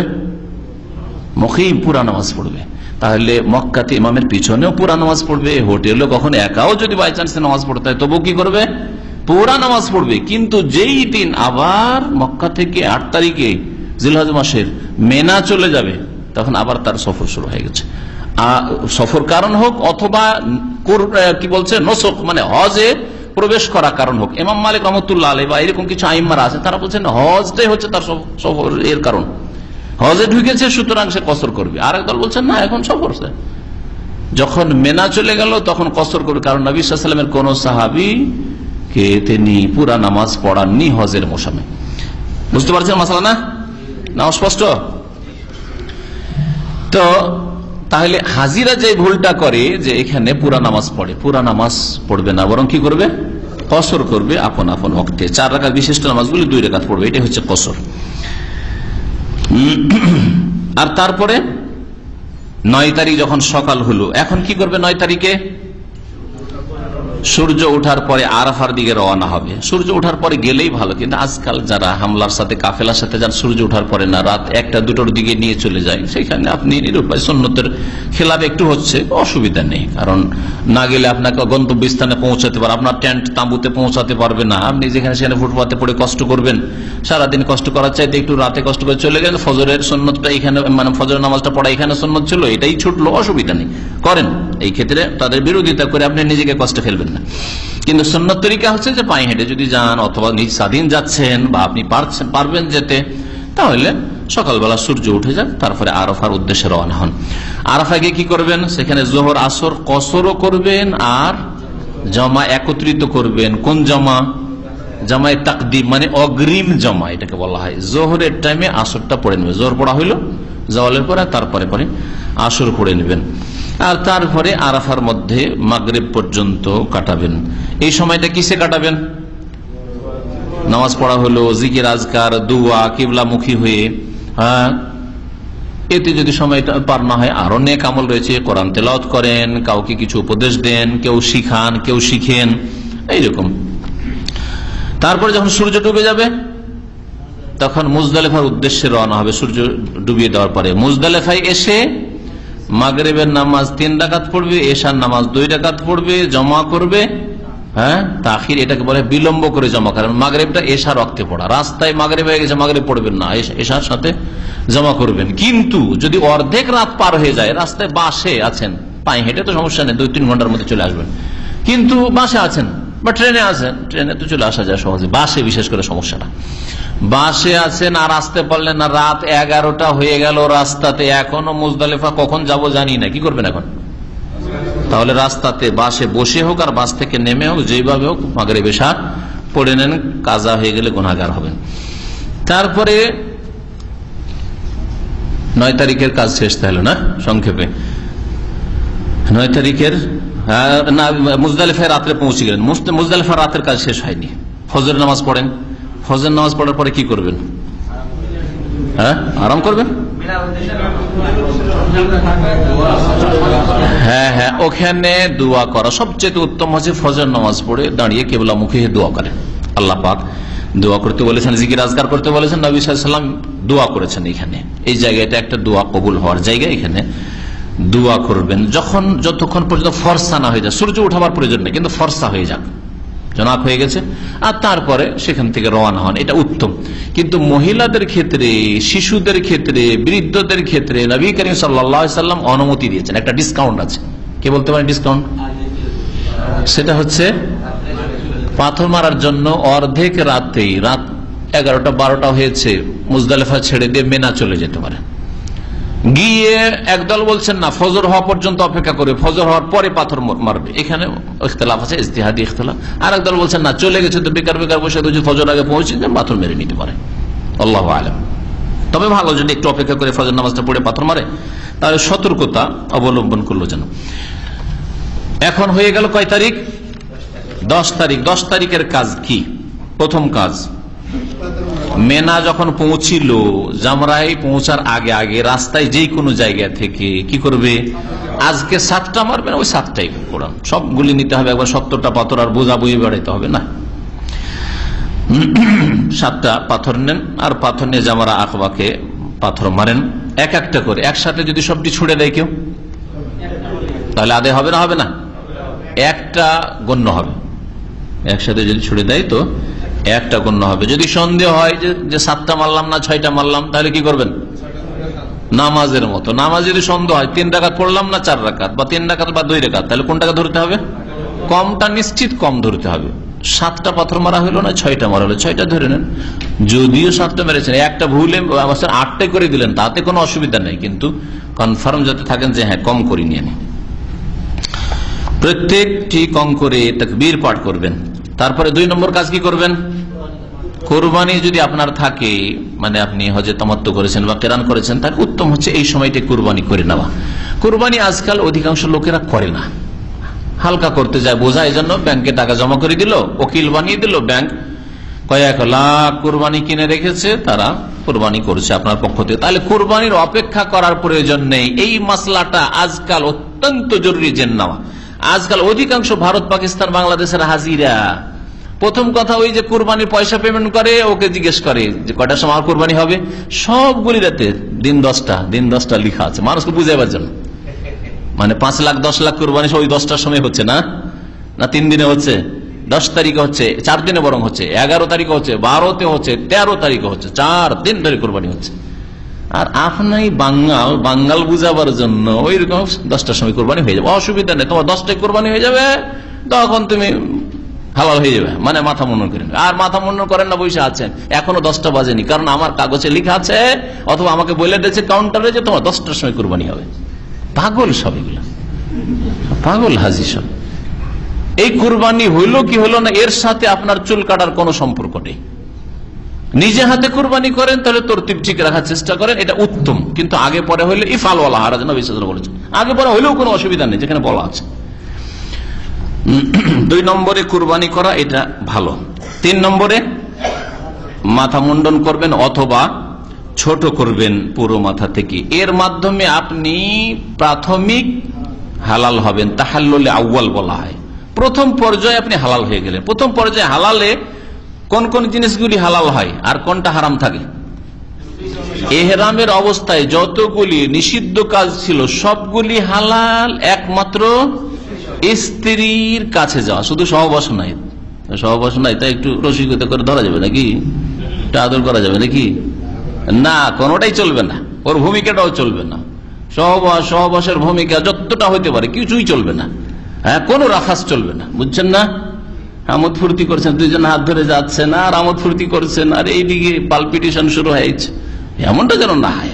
অনেকে ফ্যামিলি হজ করছেন, এগুলো জানার প্রয়োজন রয়েছে। বিশেষ করে যুবক হাজিরা যারা হজ করতে আসে, হয়তো আর আজকাল তো অধিকাংশ হাজিরা তো পয়সা আছে, এসছে ট্যুরে, এসছে মিয়া বিবি ট্যুরে এসছে, এবাদতে কোথায়? যেখানে সেখানে ছবি নিচ্ছে, সাফার ওপর মারোয়ার ওপর তওয়াফ করতে যে আপনার, তারপরে পাথর মারতে গিয়ে ওইদিকে বিবিকে দাঁড় করতে চেহারা খুলে হাজার হাজার লোক দেখছে আর বিবির ছবি নিচ্ছে। বিবি বলছে তুই আমার ছবি নেয়। আউযুবিল্লাহ। হজে এসছে নাকি? হজে এসছে এরা হজে আসেনি, এরা পয়সা আছে ট্যুরে এসছে। এরা দুনিয়া ভ্রমণ করে, কেউ দুবাই ঘুরে, কেউ বাহরাইন ঘুরে, কেউ সিরিয়া ঘুরে, কেউ থাইল্যান্ড ঘুরে, এরা মক্কা ঘুরতে এসছে।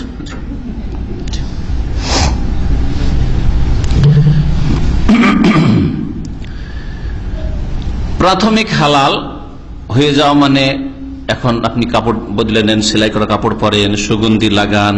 হ্যাঁ, জি হ্যাঁ, শুধু স্ত্রী হালাল নয়। জি, তারপরে 3 নম্বর কাজ হয়ে গেল, তাই না? 4 নম্বর কাজ হচ্ছে মক্কায় আসেন। মক্কায় আসার পরে বাইতুল্লাহর তওয়াফ করেন, যে তওয়াফের নাম তওয়াফে ফাজা, তওয়াফে জিয়ারা, এর নাম হচ্ছে তওয়াফে ফরজ, তওয়াফে রুকুন, এই সবগুলি নাম তার।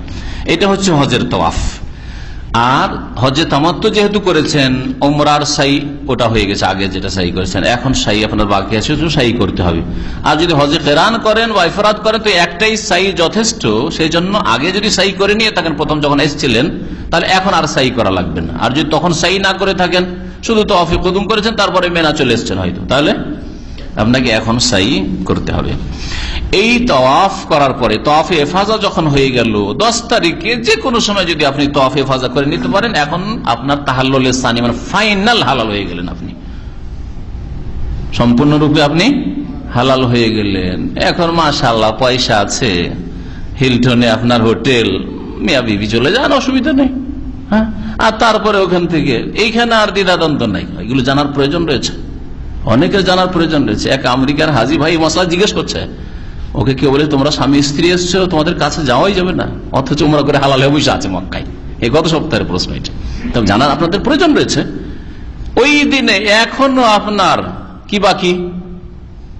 11 তারিখ 12 তারিখের কমপক্ষে কঙ্কর মারা বাকি, তারপর রাত্রি যাপন বাকি। এটা দ্বিধাদ্বন্দ্বে এতগুলি কাজ বাকি আছে, আর বিবি নিয়ে আমোদ ফুর্তি করবো রে, তাই না? আল্লাহ জায়েজ করেছেন, অসুবিধা নেই আপনার জন্য। আর জায়েজ করেছে মানে করতে হবে জরুরি নয়।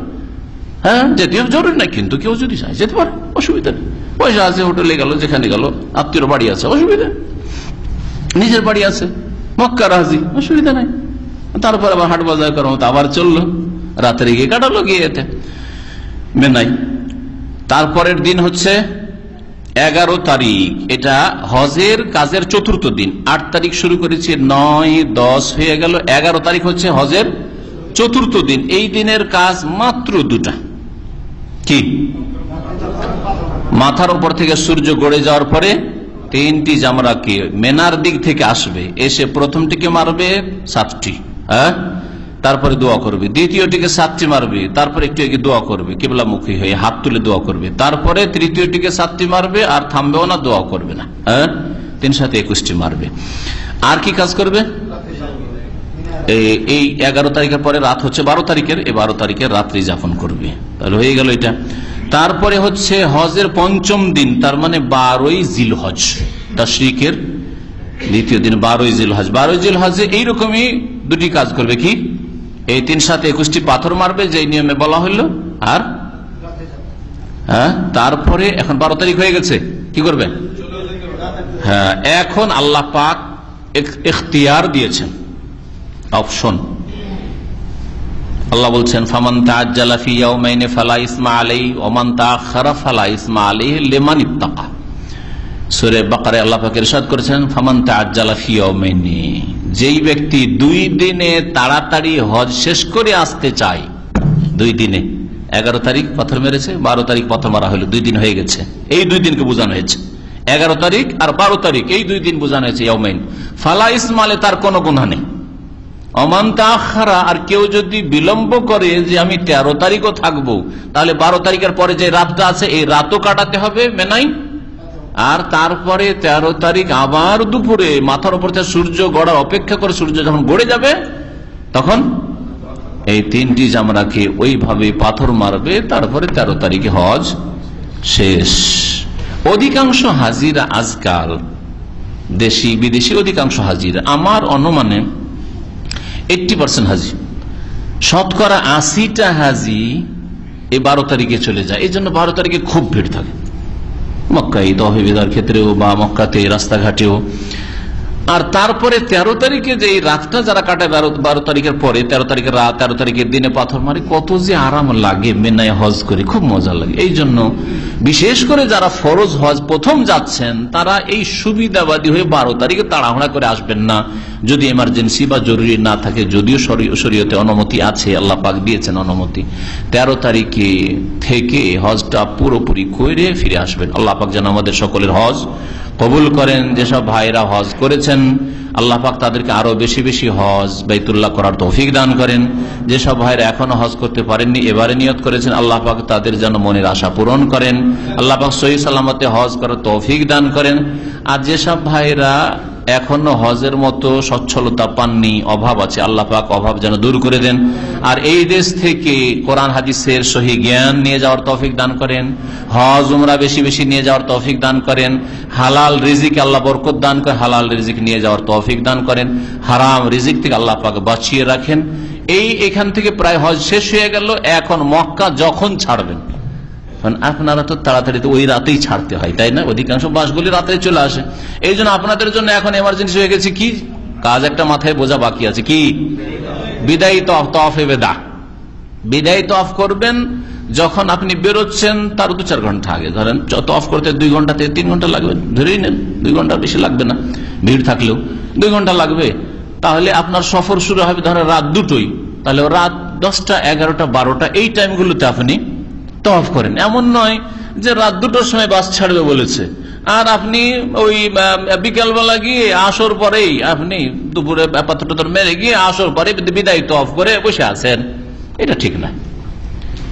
সফর শুরু করার কিছুক্ষণ আগে, আর রাস্তায় চলতে চলতে, এখন বাসার দিকে যাচ্ছেন বা সফরে যাচ্ছেন, ওই রাস্তায় চলতে চলতে কিছু কেনাকাটা করেন, কোনো অসুবিধা নেই। ওই ক্ষেত্রে শরীয়তে এত বাড়াবাড়ি আর কঠোরতা নেই।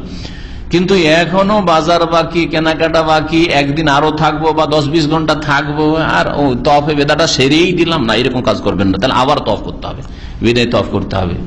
লায়ান ফেরান না আহাদুকুম, নবী সাল্লাল্লাহু আলাইহি ওয়াসাল্লাম বলেছেন, তোমাদের মধ্যে কেউ যেন ফিরে না আসে মক্কা থেকে, হাত্তা ইয়াকুন আখিরু আহদিহি বিল বাইত, যেন শেষ সাক্ষাৎ তার কি হয়, বাইতুল্লাহর সাথে হয়, মানে বাইতুল্লাহর তওয়াফ করে আসে। এই তওয়াফ হচ্ছে ওয়াজিব।